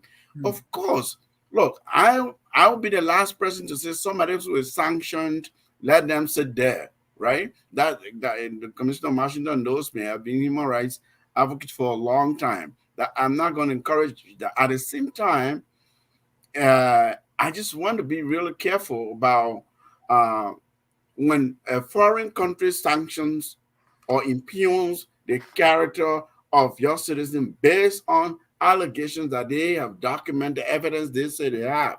The responsible thing to do is for your government to follow through, investigate it, and see if this person, there's something truly on them. If there's then you can pro temp Kanga Lawrence has something to say, no, you cannot sit on this committee. We can have you as chair because we've audited, we've investigated, we didn't just go by the sanction. But you're trying to come as a pro temp, you're negotiating. You gotta imagine the political context of all of this for the last 3 weeks or 4 weeks. They've been negotiating, trying to get here. That's not the time to prevent somebody from sitting on a committee. You try to do that, you yourself will not be pro temp. And exactly that's the point, right? Because this is the same argument that the George Weah government made for Samuel Tue, for Nathaniel McGill, and the rest of the people. But let's leave it like that. Let's look at other areas. And no one is saying that, because these people are being sanctioned, we should just take them and fire them. We're saying what the Senate or the pro tem is doing now will make it very difficult for the investigation that they promised us. That's the point. Yeah, I get that point, Dennis. I get that point. But I'm saying it's very possible they begin investigation, they uncover evidence, and then they can act. It's not going to be impossible. Under the law, you can act. Somebody's a legislator, they're a senator, yes. But if there's some kind of gross violation of Liberian law, public financial law, yes, you can hold them. They can hold them. There are ethics rule of the Senate. There are all kinds of rules that can hold people, can remove people, just like here in the U.S. and other places. And the action we see them carry on Funati is like, okay, because we see them doing something to Funati based on this kind of thing. But then when it comes to the rest of the people, it's like, it's just a negotiation. But let's go to other issues because time is fast spent. Based on what we are saying, we are looking at other challenges, the road ahead of them, right? We're looking at providing oversight. We see sometimes they call someone from this area to talk to them based on what they are saying in that area. How easy or difficult would this be for them to provide oversight? How easy or difficult will it be for them for the budget, appropriating money? We see all kinds of things, all kind of, what in America we say poke barrel spending. People be robbing Peter to pay Paul. We're doing all these things. How is it going to be? I'm just throwing all of them on the table now. Even when it comes to confirmations, because it will be the same negotiation, maybe. How are they going to do with confirmation? The Weah era policies, how are they going to deal with them? Free wire, free tuition, things that sometimes most of us criticize that were not well thought out. And then it comes to the balance of power. It appears that Unity Party wants it all. So with all this ahead of them, how are they going to deal with these different challenges? Mr. Sieh, if you can add to that, and then Dennis, I think those are the major ones, and I'm glad that we are discussing these things. We're looking at confirmation. On what basis they will be confirming individuals. Earlier, I think I said that it must be on the basis of qualification, the character, and experience for the person to serve. All right, those should be the three main things. The senator should be looking at to confirm somebody that the person is qualified, they have the character, and they have the experience to serve in that role. Now, in my way of looking at those things are not even enough. That person must be competent. You may be qualified, you may not be competent. You may have the credentials, you may not be competent to be able to deliver. Will they be looking at that when there will be negotiation? Because this is what we're hearing now. Well, these are negotiations. So at the end of the day, you compromise the interest of the people on the basis of what? Negotiation, because somebody wants to be a pro tem. And so now they have to settle for somebody who is not qualified to be chair on what? Education. It's the same thing it's going to come to when it comes to confirmation. You have Albert Chair there. You have Nathaniel McGill there. All right. So United Party going to appoint Joseph Walker, going to nominate somebody to be Minister of Education. And who's going to sit on that committee? That's Nathaniel McGill. Nathaniel McGill now will be having conversation with Walker's nominee. So what's going to happen? So let's play it this way. Why if the CDC guys in the Senate now saying, well, this person you confirm is a person from America, Don't you think the person might be carrying an American passport as well? Because you guys trying to go after our man Funati in the house. That person may have a U.S. passport. Let's clear that first. So these kind of things will be coming in. And at the end of the day, instead of them focusing on whether the person is qualified, the person is competent, whether the person, has the character to serve, it will be on the basis of negotiation. Because you scratch my back, I scratch your back, Liberia gets screwed. At the end of the day, we will end up with people who probably are not competent or don't have the right character or to serve us at the ministerial position. These are the things we're going to settle for. That's why we're seeing in the Senate, when Yombly appointed these, shady characters, individuals to serve on consequential committees. Then we'll come to the issue of the budget. Again, it will come to negotiation. How much money should go to education? How much money, should go to health? Now they have to negotiate how much money should go to, the Ministry of Public Works, where Abache will have oversight. Abache may be saying, no, more money have to come here. Boaka said, no car should get stuck in the mud. But then you're giving the man leverage there, and you have no choice because you need this person. So at the end of the day, Liberia gets screwed when it comes to, this kind of negotiation. Concessions is another thing, and our man will speak clearly on that. Then the issue of oversight, that is the big thing. Who going to be invited home now to grade them on what? What standing will it be immorally to do so? How about you going to be grading somebody when it comes to role in Liberia? The guy who been sanctioned for that? Nathaniel Maggie going to be grading somebody, maybe the education minister on education? Maybe that person has a school and doing something else. Maggie is the guy now. So Dennis, it is what it is. It is just sad for us. You are muted, brother. Fala University now. He's the chair. He's the deputy speaker. Master, let's look at the road ahead of both houses when it comes to, as we said, providing oversight, the budget concessions, confirmation, we are era policy, balance of power. Just to be brief, you could pick one or two for two or 3 minutes. Yes. Honestly, I would just continue to. I would like to add my voice to the issue of oversight, like my Peking, Ansony has so eloquently stated here. Actually, it's ridiculous, and it's like after a while you wonder whether people are actually these leaders and these people who are in these positions. You kind of wonder whether they are actually convinced that Liberians are really, really stupid all the time.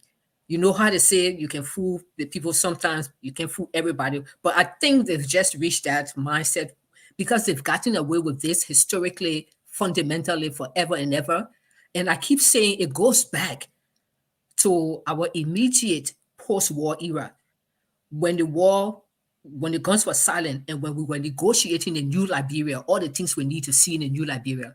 I felt it was an opportunity to start to rebuild this country from scratch, and we missed that opportunity. So here we are still dealing with the debris of that storm. It's like a heavy storm happening, and the next morning you get up, you got to clear the trees from the way, you got to clean the water, everywhere is flooded. We're still dealing, with the after effect of not properly putting things in place and doing the right things. And you can see these characters are still being carried along. They're still being carried along. So the question here is, at what time are we going to rid ourselves of these economic criminal or gross human rights violators and stuff? So now you have these people who are sanctioned, people who've been King Kong, corruption King Kong number 1 and number 2, people who have whole other reports.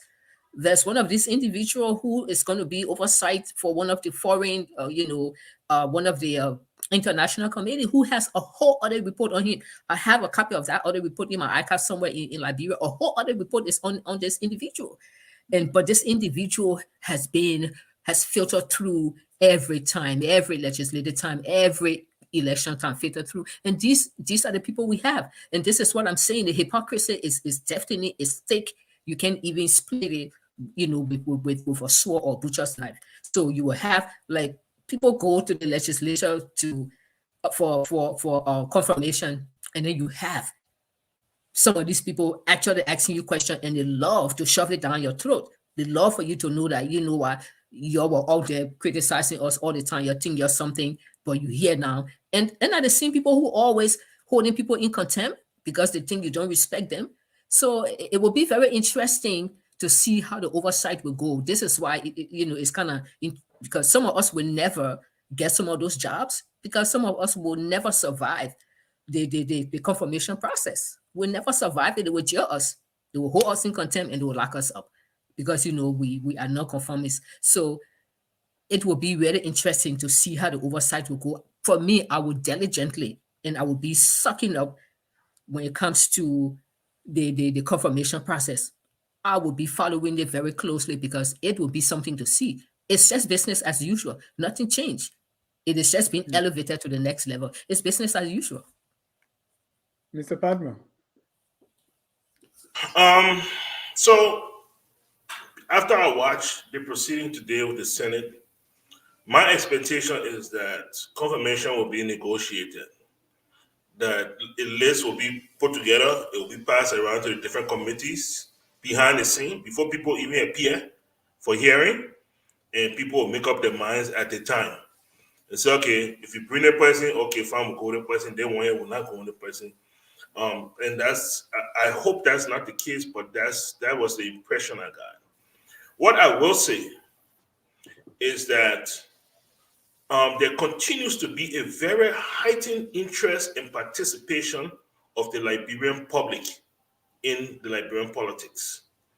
And the fact that such confirmation hearings and other things have been brought to the public through social media, I think people like the new Senate Pro Tem, like Senator Dillon and other people, will be highly influenced by public sentiment. And what do I mean by that? If they put somebody on that list to bring to confirmation, and the Liberian public raises serious concerns, I think the Joe Boyka government will flinch. I believe they will flinch. On the other hand, I think one of the things we have missed in all of our discussions today is that the House of Representatives is being led by the CDC. Joseph Boyka was ill-advised to enter or to weigh in on the speaker race. He invited people to his residence. He tried to influence them to vote for his man. I think that was a bad political move. It is his first loss. People are not really looking at it like that, but that is his first political defeat since winning elections. The fact that he couldn't even bring somebody to be deputy speaker, that we have those two positions are being held by the CDC.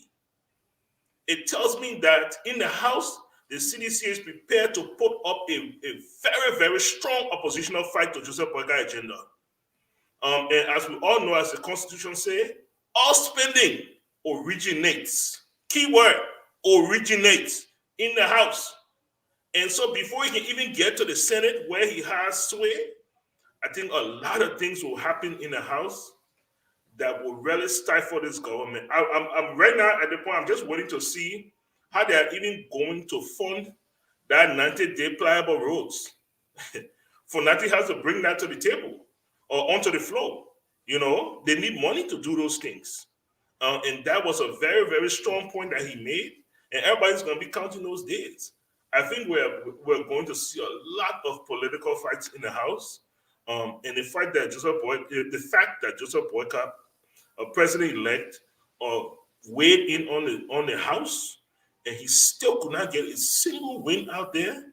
It says a lot about the strength of the CDC that a lot of people are overlooking when it comes to this government moving forward. Yeah, and it's important, Michael, you raised that. It's like the concentration was on the Senate and just forgot about the House. Yeah. Yes, it was. I was shocked. I was very shocked when Thomas Fowler won, and the margin by which he won. He surpassed the CDC margin. It means that people, independents, look to Thomas Fowler and Fonati as leaders moving forward. It says a lot about how this Unity Party government will move forward in the House, and how the CDC and other people will stand up to them, because this is what we saw. The CDC stood up to United Party and said, yes, we lost the presidential election, but here, in this place here, we'll stand up to you and we will win. And they won. And I think it says a lot. Dennis, can I just say something just very briefly?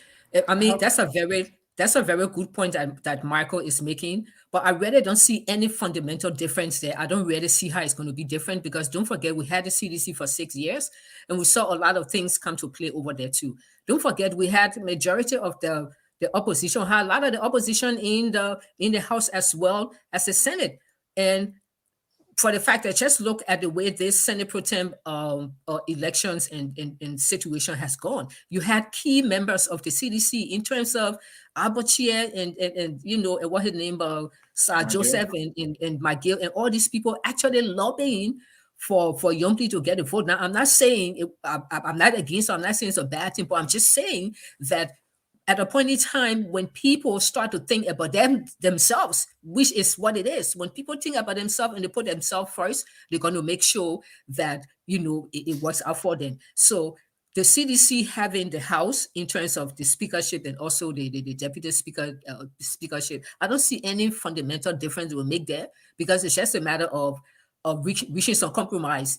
Because that's what the whole thing has looked like to me for this past, two election cycle. It's like if the Unity Party can talk, if they can work out some things behind the scene with those people, they are going to pass. You'll be surprised to know that a lot of issues that Joseph Boyka wants to be passed in the House is going to pass. So you believe they're not going to be obstructionist in the House? I will not really, I will not really, I will not really bet on that. For real. I will not bet on that. All right. Let Mr. Sieh weigh in on the rule ahead of both houses, looking at these areas that we just laid out. Yes. Quickly before I get to that, one thing we're neglecting to elevate tonight is the responsibilities. Part of it should go to the electorate, the citizens. Voted, elected these people in office, Mr. Sieh. Citizens elected these people. And once they're elected and they're certified by the National Elections Commission, you have all these legal implications now. You got to deal with them. You got to work with them. You got to respect. You can't just say, well, you got sanction on you. You can be a servant in this committee or that committee. So I just wanted to raise that. It complicates matters. But if at some point, they fall foul to the rules of the institution, at least that person should not be chair. Yeah, then we'll see. Okay, so the road ahead, Mr. Podmore, I hear you. You're preaching institutionalism. You're preaching ideology that people have political institutions, the CDC. The ideology, their philosophy is what they'll be beholden to, and therefore they will push their own governance agenda, legislative agenda as an opposition bloc against the sitting president's agenda. Unfortunately, that's not the way it works in our country. Like Commissioner Washington said, right? You'll be surprised. The opposition label will even be negligible in certain instances, because individuals are looking out for themselves. The president, somebody wants to have an audience with the president. They want to be in good graces with the president, with the administration. They want certain things done for themselves, and that's where, again, political backdoor negotiations happen. You'll see that a lot of the president's agenda will go through. But that's a strong point you made. I mean, I have to give that to you, that I think the president-elect was ill-advised in terms of, the way publicly, even when you saw how Yeke was making a debacle out of that. That's not to say it's wrong to negotiate or to somewhat, it's all political maneuvering so that your agenda can move forward where you want, your vision for the country. That's nothing illegal or wrong with that, I'm saying. But I think the way it happened, it kind of backfired in some way. That's why we saw the social media posts about Mr. Cohn and Representative Cohn. And I think that some of that influence, in fact, propelled Fanati. And I was surprised that the margin was low. I thought he was going to get Sister Fanaji was going to get sister votes in the House. But I was impressed that Representative Kuhn got that many votes. Ahead of them, though, it will depend on how busy this government will be, the administration will be, who they appoint to what portfolio.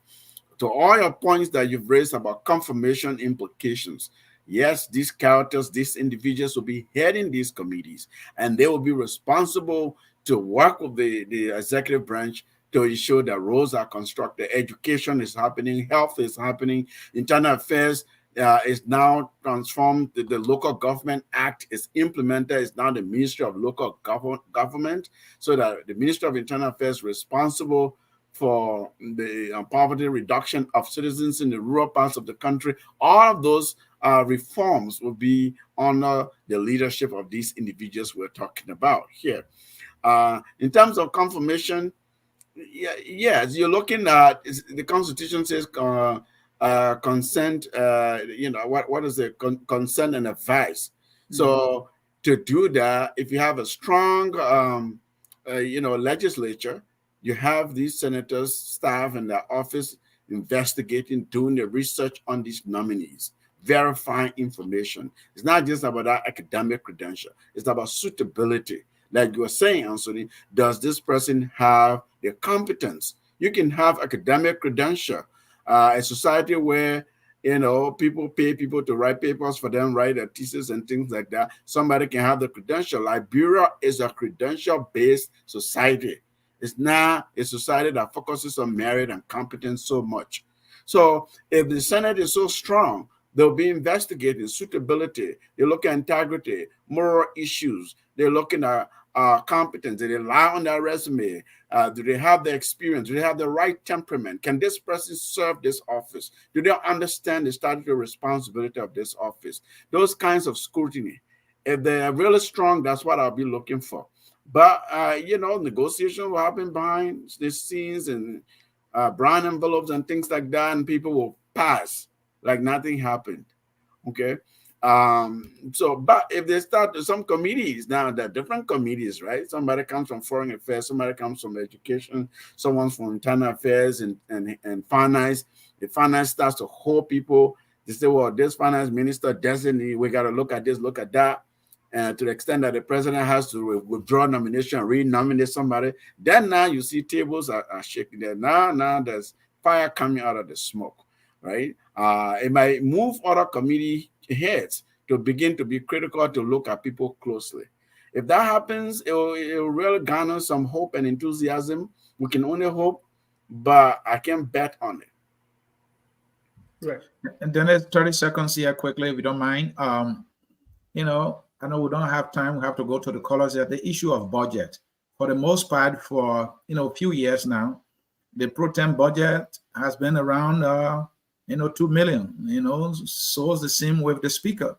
If something must change, some people are calling for 60%. Now you have our chair there now that normally will be seeking advice from. Secretary said, yes, sister, you should keep it like that. Who's going to tell Franti? Franti has been enjoying almost $2 million budget. He now speaker. And what you expect? You have what's his name? Thomas Fowler, the guy from the Westminster and finance guy who got rich overnight because of that. You're gonna tell that man to reduce the budget?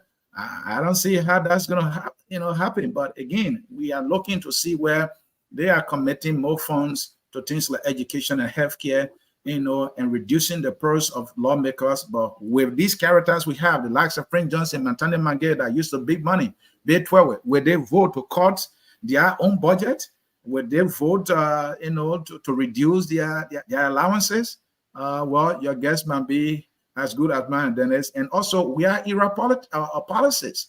You have Abbott chair that say, look, we introduce free education. And then you have Franti Kofa there is now speaker. We introduced free education. What Unity Party going to do about that? You can't get rid of that. We got to make sure it stays, right? So these are the kind of things that are being happening to get rid of some of our era politics that the Unity Party criticize. I don't think they have that much chance at all, given what we have right now. And look at what people spend. Thomas Fowler, for instance, Sir Joseph, these people get money from stole money from government, and I can say that, Yeah, yeah, and, just, yeah. and used for their own project. We also heard the allegation against VP elect Kuhn. Mhm.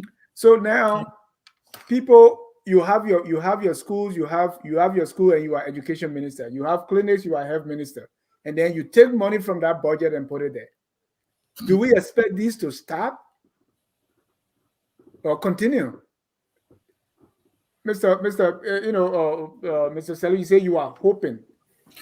Well, listen, Dennis, today I will want to see some demonstration of some really like shock therapy of the system, where people will wake up that they are ruining their country. That you don't have to go to India, to get a surgery. You don't have to go to Dubai or Johannesburg to get a surgery. The ordinary citizen from the slums of Logan Town and Nuku Town and West Point and Slipway can't fly to Dubai. They can't fly to Joburg for medical services and things like that. If you go to those countries, you are promoting their professionals. You are in promoting the economy. You are choosing the professionals over our own. You're saying that doctors are better than our doctors. You're saying that pilots are better than ours, that teachers are better than ours, and so on. If people can wake up that we truly can change our conditions, we can change our country so that we don't have to go outside for these kinds of services, so the ordinary Liberian citizens themselves can benefit from government services. That's what we all want. But it is a complicated, I don't know how we extricate out of this. This is the mindset. People go to public service not for the sake of public service. It's for the sake of self-service, self-aggrandizing reasons. Is what drove 90%, 90, if not more, of these people to seek those offices. And they use ill-gotten wealth, illegal means to acquire these offices. So you and I are singing the same song.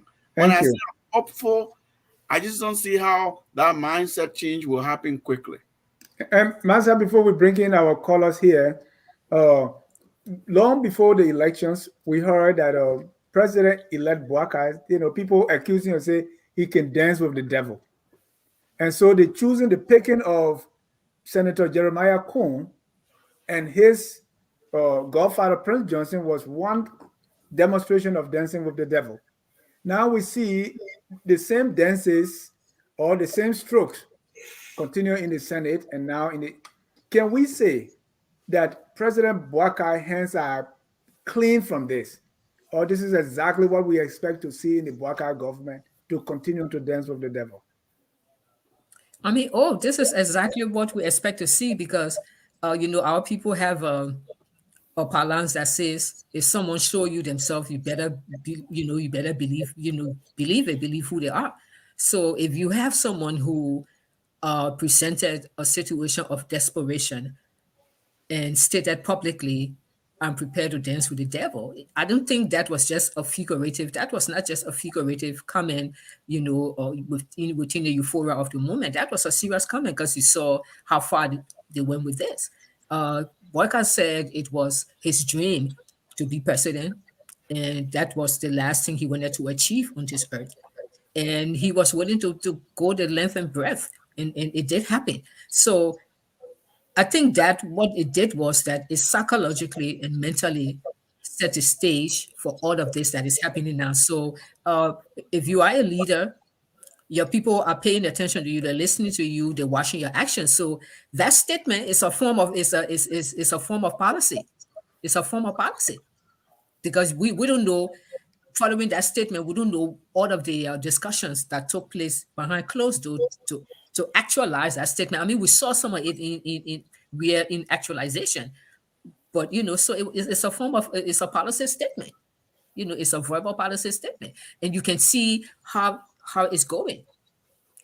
One, you see the so-called the different lists, the way the representative elections went, the way the speaker, I mean the senatorial elections went, and like Michael said, it's always a good thing it's healthy for our democracy if people can allow the democratic process to take place, like an election. So even if one person emerges the winner with just one vote, it's still good. It enhances the process so that people prepare themselves, so that people can be ready when they when they vie for these kinds of position.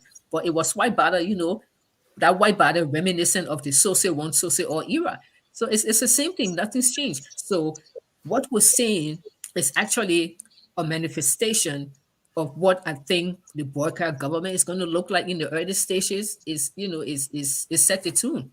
We just hope, because we have some decent people in the Unity Party government. I know some of them, some really smart people and stuff. But the thing is, we hope that some of them would be placed in strategic positions and that they will be given the opportunity to to apply what they know. And so, but it's going to be, I don't want to be a naysayer or a doomsday prophet, but when you look at the kind of people, when you look at people's behavior, you call yourself rescue, and then you start coming up with all these things. So the question here is, rescue related? And look at all the people who are coming on board, people who were there before in the 12 years, or Edin Salib, and people who were there, even Josh Weather in the 6 years and stuff. It's just the same old, same old. Same old, same old. Michael, 30 seconds before the callers come in, if you want to speak to that. No, I mean, this is where we are. Fonati and Thomas Farah have had their signature on every single spending in the government for the last 6 years. How are you going to audit those people? Even if you cannot audit the finance minister and the trio doesn't come back to Fonati and Thomas Farah. You cannot audit the President Weah and the trio doesn't come back to Fonati and Thomas Farah. The trio is going to come back, and every time it comes there, it's going to get cold. And those people are not going to sit there and be audited, and let those things happen. So, we are where we are right now. We will try to make the best of it. Librarians are very good at that. And hopefully, at the end of, the 55th, we'll be able to see something more positive. But let me stop there. Let's give a chance to our listening audience to call in. All right. And the first person here is Flomo Livingston. Flomo. Yeah, hi. My name is Flomo Livingston. I'm calling from Rhode Island. Great show. My only problem I have is, why are you guys trying to blame GMB again, my people? GMB don't have the authority to go and vote. Those guys went to Farmington Hotel. They was behind closed door and they did what they have to do. So GMB have no authority to go in there and tell them do this and do this. Whatsoever decision if they made, it's up to them. Election have consequence. The people who voted for the Maggie people who voted for Nadina Maggie, you go hold them responsible. They don't want to vote for the man, and he came in there. So what I'm trying to say is, GMB cannot be held responsible. Let's wait until he get inaugurated and see the people he'll be appointing in various ministry, the various ministers. Then you can start to critique him on that. Then I will agree with you on that. But right now in the Senate and the House of Representatives, whatsoever that's going on there, you can't blame JMB because he doesn't vote on those things.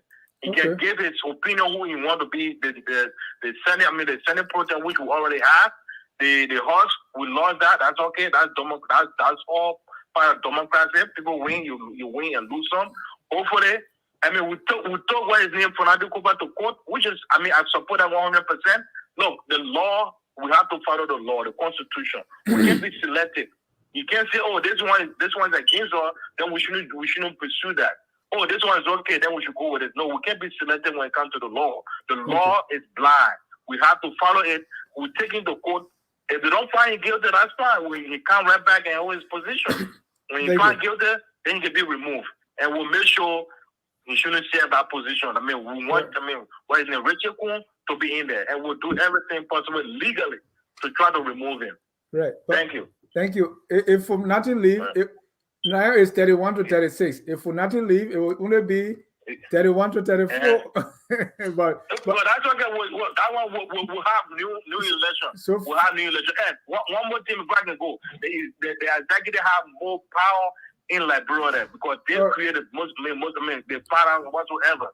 So if white no over try to block most of the things, the executive have the authority to pay the guys and they won't get paid too. So that's how it go forward. So we'll be in it. Most of the guys that will join the Unity Party, trust me, Thank you. That's the change for us, right? Or the symbol. Let me bring in Aliyu Samba Kamara. Yes, sir. Dennis, thanks for having me. I hope you guys are doing okay. Let's get a couple of things out of the way first before I even start to make my point here. What happened today, I know a lot of detractors will attribute this to Joseph Walker by all means necessary. When the thing started, when Cohen announced that he wanted to be the Speaker of the House, he only had 10 United Party partisans behind him. Mr. Musa Belede came with 8 other people. That's 18. This man was struggling. The argument was between 20 and 18. And then Joe Biden called one meeting, one. He went up to 31. And he said, somebody beat Joe Biden. Nobody beat Joe Biden. This is not about Joe Biden. It's about the Senate in there. A lot of people talking about, this is about Joe Biden. Joe Biden said he would dance with the devil. Did Joe Biden tell you guys to elect Senator Sieh in Grand Coulee County? Did he tell you to elect McGill? You elected the man. The man has a constitutional right to be in the Senate. And then you say you can elect him, but Joe Biden cannot work with him. Because Joe Biden said you dance with the devil. But, it's an opinionated to show, so that's all part of the process. But I want to touch this legal thing that is going on right now. Then we advise these people. They say, Liberia doesn't have dual citizenship. I said, well, Liberia is not against dual citizenship either. Leave the thing. Let the sleeping dog lie. When you read Liberia Constitution, outside of the alien and nationality law, the Liberian Constitution makes it unequivocally clear that you are a citizen if you are born in Liberia to one parent. All you need is one parent. Because a part of that constitution that has a little ambiguity, and people think, because you're supposed to go to court to declare. No, you only go to court to declare if one of your parent citizenship affects you. If it doesn't affect you, you don't have to go to court. We explained this to the people. We also told them the people that are born in country that are Liberia lead the constitution. CDC said they want to restrict diaspora Liberians. So they did it. They successfully did it. Now, let's teach them their lesson. We will start with their boss man. This is their main boss man now. So we'll start with him. Now, however it turns out, it's a win-win. If he wins, this case in court, Fanatic Kofa is not a figurehead, he's not a novice, and I think he's an independent man. I believe Fanatic Kofa will make a huge difference in the House because he has a whole lot to prove compared to many other people. Either way, it's a win-win for me. As an American, I just got my new book today. In fact, I got a replacement book today, brand new, fresh. I'm an American citizen, the proud one of that. So a guy like me can go now and get become senator. Without any hesitation with my I will photocopy my passport, the front part, and put it on Facebook. You can run with HB1. I still go and get elected. But thank you for having me. Thank you. Let me bring in Mr. Josiah Nyipan. You've been dropping off, so let me take you now. Oh, Josiah, go ahead. You're live. Hello? Yeah, go ahead. Yeah, my name is Josiah Jip. I'm calling from Des Moines, Iowa. Thank you for the discussion. I think what matter here is Mr. Bouaka performance when he became president and the country when he's in the office. Why is that? In America, I don't care how you behave in Liberia. If you come in, the law make you how America works. So you respect yourself, you respect the law. You don't do the same thing you do in Liberia. So all of these things we're talking about corruption, people is corrupt, especially from the executive branch. If Joseph Bouaka is serious for business, if you for initial stage, his officials will know who he is, and they will understand. I don't care how corrupt they have been how they have been behaving. They will come to themselves because Bouaka will show leadership role, and they will make them to understand that he is different from Ellen. They will not be caught, they will not do the wrong things, and Bouaka will not be taking bribe envelope to be given to the guys to pass bill for him. That the bribe envelope from the executive marshal causing all these problems. And we don't know where he would be getting money from to be given bribe either. So I think Boubacar have a job to do. Boubacar way of handling those officials, and punishing them for corruption, dealing with them drastically, will bring fear to other guys in the house and in every part of Liberia. Thank you. Thank you. Thank you. Let me now bring in the unapologetic and unabashed edition. Mr. Jerome Gilman, go ahead, sir.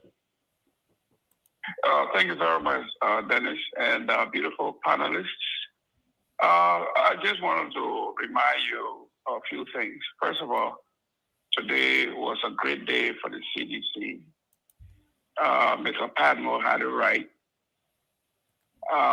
Both seats in the lower house, and CDC also won in the Senate.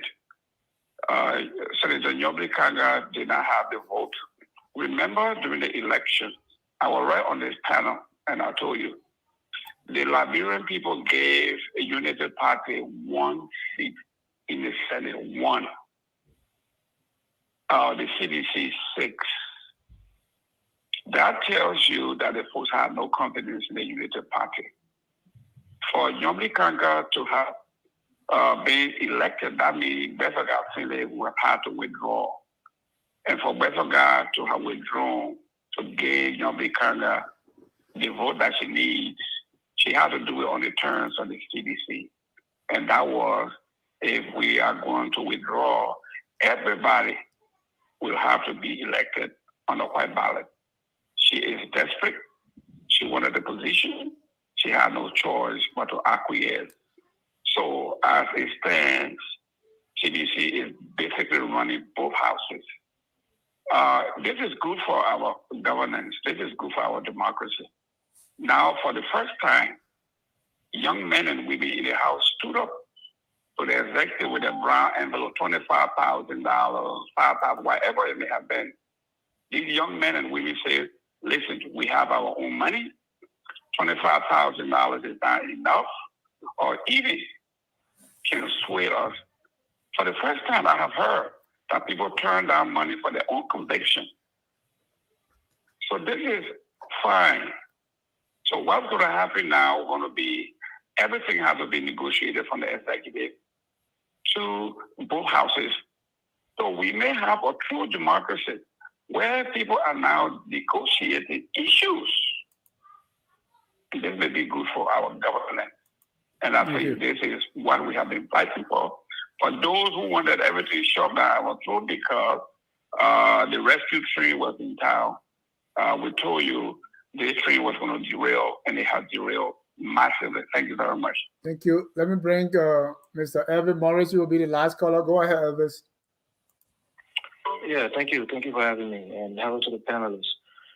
I'll just kind of buttress what Mr. Gaiman said. I mean, with the way Liberia works, we know that money always changes hands, and the president gets what he or she wants. The fact that Fonaki overcame that, I think, is a huge win for him and those, who support the CDC. Look, I think I would agree with Mr. Ali Kamara. It would be a win-win situation for people who are in the diaspora, who are, fighting to go run for representative or senatorial positions in Liberia. When you go to the court will interpret it and let people know that, if it's constitutional or not. But I think in that same breath, the CDC should also take Nyobli Kanga to court, because it's rumored that she's also an American citizen. She lived in this country for a long time. She has kids who are here, who went to college, here. She just came here, I think, a year ago for a graduation for her daughter. So she too might be in the same, fire that Fonaki finds himself in.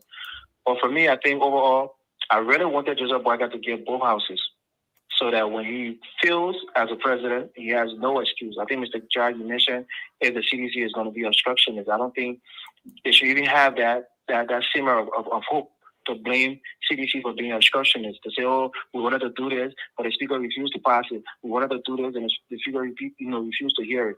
So for me, we already know who Boakai is. I've said it in Ms. Washington. You quoted Maya Angelou. When a person shows you who they are, you leave them the first time. And you, like you said, Joseph Boakai, this is who he is. He's a man who does things undercover, try to entice these lawmakers with money, learn from Ellen Johnson's elite, and will employ those tactics very, very effectively when he becomes president. So there's nothing that's going to change. This whole charade that Joseph Boyka was some kind of man of integrity and he was integrous. He's doing the same old shenanigans that Liberian politician has been doing for generations. Nothing is going to change. I'll leave it there. Thank you for taking my call. Thank you. That's all the calls we have tonight. Let me go back to my panelists for your reaction and also your closing. Well, then if I will go first, I'm going to beat on Nathaniel McGay in my closing. This, I would say, young man, to be very gracious to him. Came from nowhere. He joined the CDC from the MPP, a downtrodden guy who struggled in life to even get gasoline for his car, will become Minister of Presidential Affairs in no time. He'll be a de facto president. He started distributing money around and building mansions. The man has no leadership in him. I felt that from his humble beginning, he would have been an example, and he's not for Nyomli to think that McGay is a good choice for chairman on education. We know our education system is bad. Ellen couldn't have said it right when she said, it's a mess. And this is a mess now you're putting in charge of Nathaniel McGay to provide oversight. It's just sad. Let's listen to Comrade McGill. Friends, Simon did it well. All I went to school. I entered university in 2005. I graduated from the university in 2001. So that man entered university in 2005 and graduated 2001. So going forward, as a man who will be leading, providing oversight for education. If you enter school today, forget it. Your graduation will go way back. I just wanted to share a joke, Dennis. I'll be very late. Oh my God. You're too bad. You're my friend, man. Yeah. You're too bad. I slip on the tongue, man. Oh my God. I know it was a slip of the tongue, but I just wanted us to laugh small, not be too serious. Michael, what's your reaction to the callers and your closing? Yeah, so my reaction to the callers, I see it's funny. It's funny how people we say, the more things change, the more they stay the same. You see the GMB people coming on, they're trying to defend GMB. Oh, GMB got nothing to do with it. But the man called legislature, but people to his home. It's one thing to negotiate behind the scenes. That's what a president does. That is why the vice president is also the president of the Senate. Because when the president wants to influence the Senate, he sends the vice president to go and lobby on his behalf. He don't go there himself because he understands, the meaning when he loses those things. Oh, JB got nothing to it, but he invited people to his home. He placed himself in the middle of it, He promised Yumli the pro tem position, and she got it. You don't promise people things and they get it, and you say you got nothing to do with it, So we see the same thing again. GMB people trying to defend GMB, CDC people celebrating the fact that they won the speakership. I think divided government is good. I think a split government is good. When nationalism is involved, let me imply that, because if it's only going to be defending my party, my position, or frustrating the other side, then it is not. It is not. But when nationalism is involved, divided government is good. I think when the other side do something, the other people will put it aside. And when the other side do something, the other people will put it aside. And we will sit in the middle and we'll see all that come to fruition. And as citizens, we'll be able to make good choices, informed choices. And just to end on my good friend at Nathaniel McGay, I grew up in Looking Down together. I've known him for a very long time. We're childhood friends, a long time ago. And we entered university together in 1995. But it's just funny that this chair on education, they're saying that he entered 2005, graduated 2001. That was a good joke right there.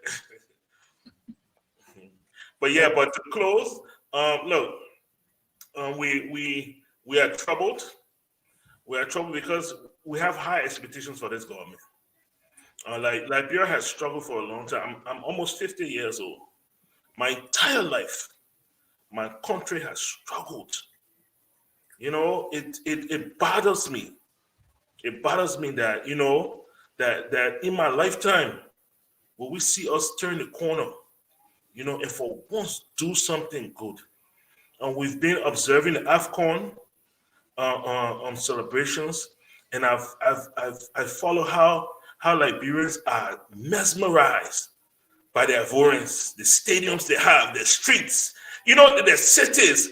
And I'm like, the people that picking, they used to come to us to help them lay out, you know, policies and things. They used to come to Monrovia and say, how should we? My father was blessed to be ambassador to the U.S. When Ivory Coast wanted to be, when it first became a democratic nation, when independent nation, Ghana, all across West Africa, they came to Washington, to Liberian embassy and the Liberian ambassador to open doors for them in Washington, to show them the diplomacy of it. We schooled those people, and now we are mesmerized by how far they have come, you know, and all that has happened in our lifetime. You know, so it's just, I'm hoping we have high expectations, and we refuse to manage our expectations because we know what we are capable of. We know where we can reach. We know where we've been among the community of nations. You know, so we refuse to manage our expectations. We want our leaders to live up to our expectations. You know, and that is the challenge. It doesn't look too good in the beginning. We're hoping that, you know, the things kind of fall into place. We're hopeful, but at this point, I personally, I'm very worried about the future of Liberia and where we are headed, and that's where I will end tonight. Thank you, Ms. Washington. I'm looking at two things here. One, the first thing is I'm not very clear on the quarter Jerome Gayman, what Jerome was trying to say, because I think Jerome was saying that CDC has two victories, one in the House of Legislature and the other in the House of Senate. Now, I agree with him with the House of Legislature because they have the Speaker and the Deputy Speaker.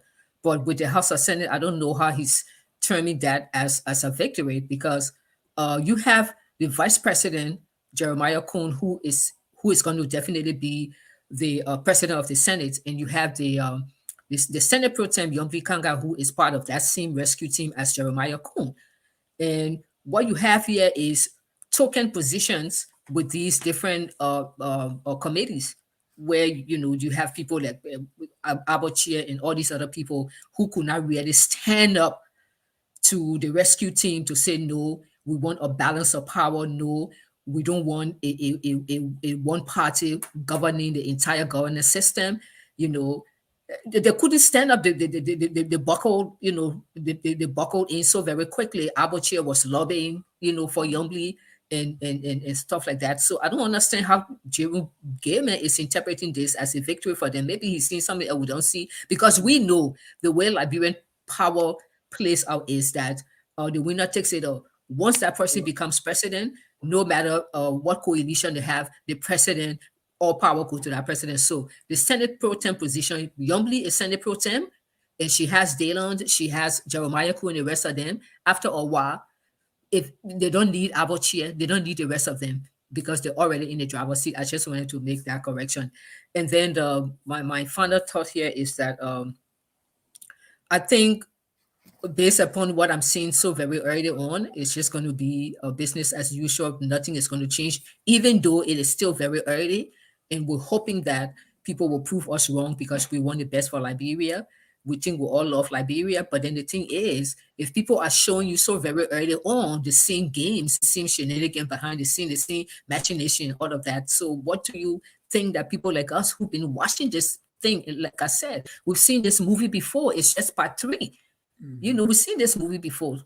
And it's I'm not very hopeful. Let me just say that I'm not very hopeful. I hope that they will surprise me. Thank you. And Massa, concerning Mr. Gayman, if someone comes home and said, they kill a deer, you don't argue with them. When their wife cook, that's the time you will tell whether they kill deer or not. So don't worry about that. Mr. Salif. Maybe they sold it here. They didn't. They didn't start Ali, you there. didn't come to here, sir. Maybe they sold it then. And so, look, yeah, the legislature is the first branch of government, not by accident. It's because that's where the country begins. That's where our sovereignty resides. That's where continuity is. You can, elect a president and go around re-elect or change government. You change some members of the legislature, but that institutional mechanism is there. Uh, Even as we express um, pessimism or fears that it'll be business as usual, you could tell today the excitement of the people. You could tell the power of the legislature. You could tell, somebody who got elected, they were now a representative elect, and they had excitement around them, but today confirmed it for them. They're like, oh, yeah, this thing is real, you know. And I am saying this to mean if the legislature can recognize that, the legislators, the people we've sent there, can recognize that and exercise the authority and the constitutional power of that body, they can help to move the country forward in unimaginable ways. I agree with Mr. Patmore.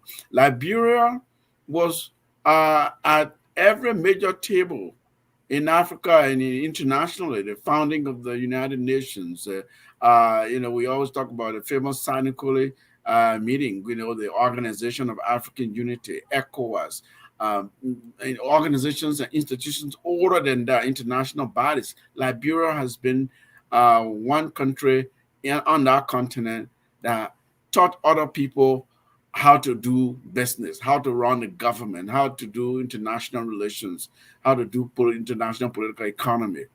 Where do we fall off?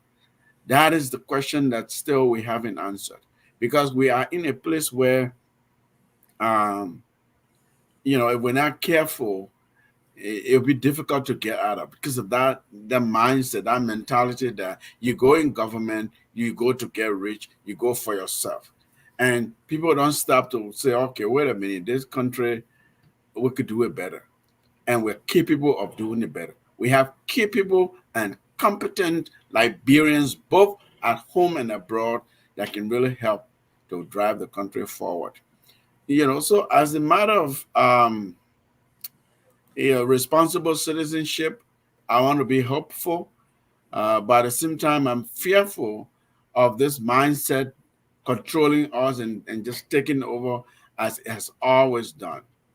And so it's difficult to really forecast for the better.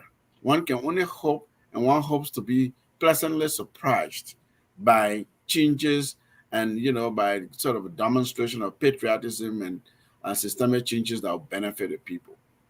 That's where I want to leave it tonight. Thank you so much. Thank you, everyone, for joining us to talk about what went down in Monrovia today. I mean, I saw the people before the election, they was jubilant. I'm like, what are they going to get? But again, it is what it is. I want to thank our viewers also for watching. Always focus on Liberia. I spoke to people today on a focus on Liberia, and I wanted to see what they think of focus on Liberia. And these are some of the results the responses that I captured. I said, well, I'm like, you're not talking to me. Why you love focus on Liberia? And this is what they said. It said the hosts and reporters are professional, balanced, knowledgeable, and go after the truth. And another say it is like going to a restaurant with a lot on the menu, with history, literature, business, health, politics, religion, you name it. The other said the guests and the panelists are knowledgeable, well articulate, and very cordial. The other one said the content is so rich that every time I watch, I learn something new. Another said it is a breath of fresh air, no insults, gossip, lies, personal attacks, and the noise. Another said the commitment, the dedication, the consistency, just exceptional. Another said the creativity in the shows and topic presented is not seen anywhere else. And I agree. So, gentlemen, thank you. And ladies, thank you all for making this to happen in our audience. Everyone who help in one way or the other, so that Focus on Liberia has the image out there that was so much well articulated to me. Thank you again for the show. I want to thank our viewers, and at this time, we close with our song that says, "We are all Liberians." Have a good night, and God bless you. We are Liberians. Liberia is our home. Liberian people. United all we want. Liberia, oh. United all we want. Liberia, Liberia. Oh,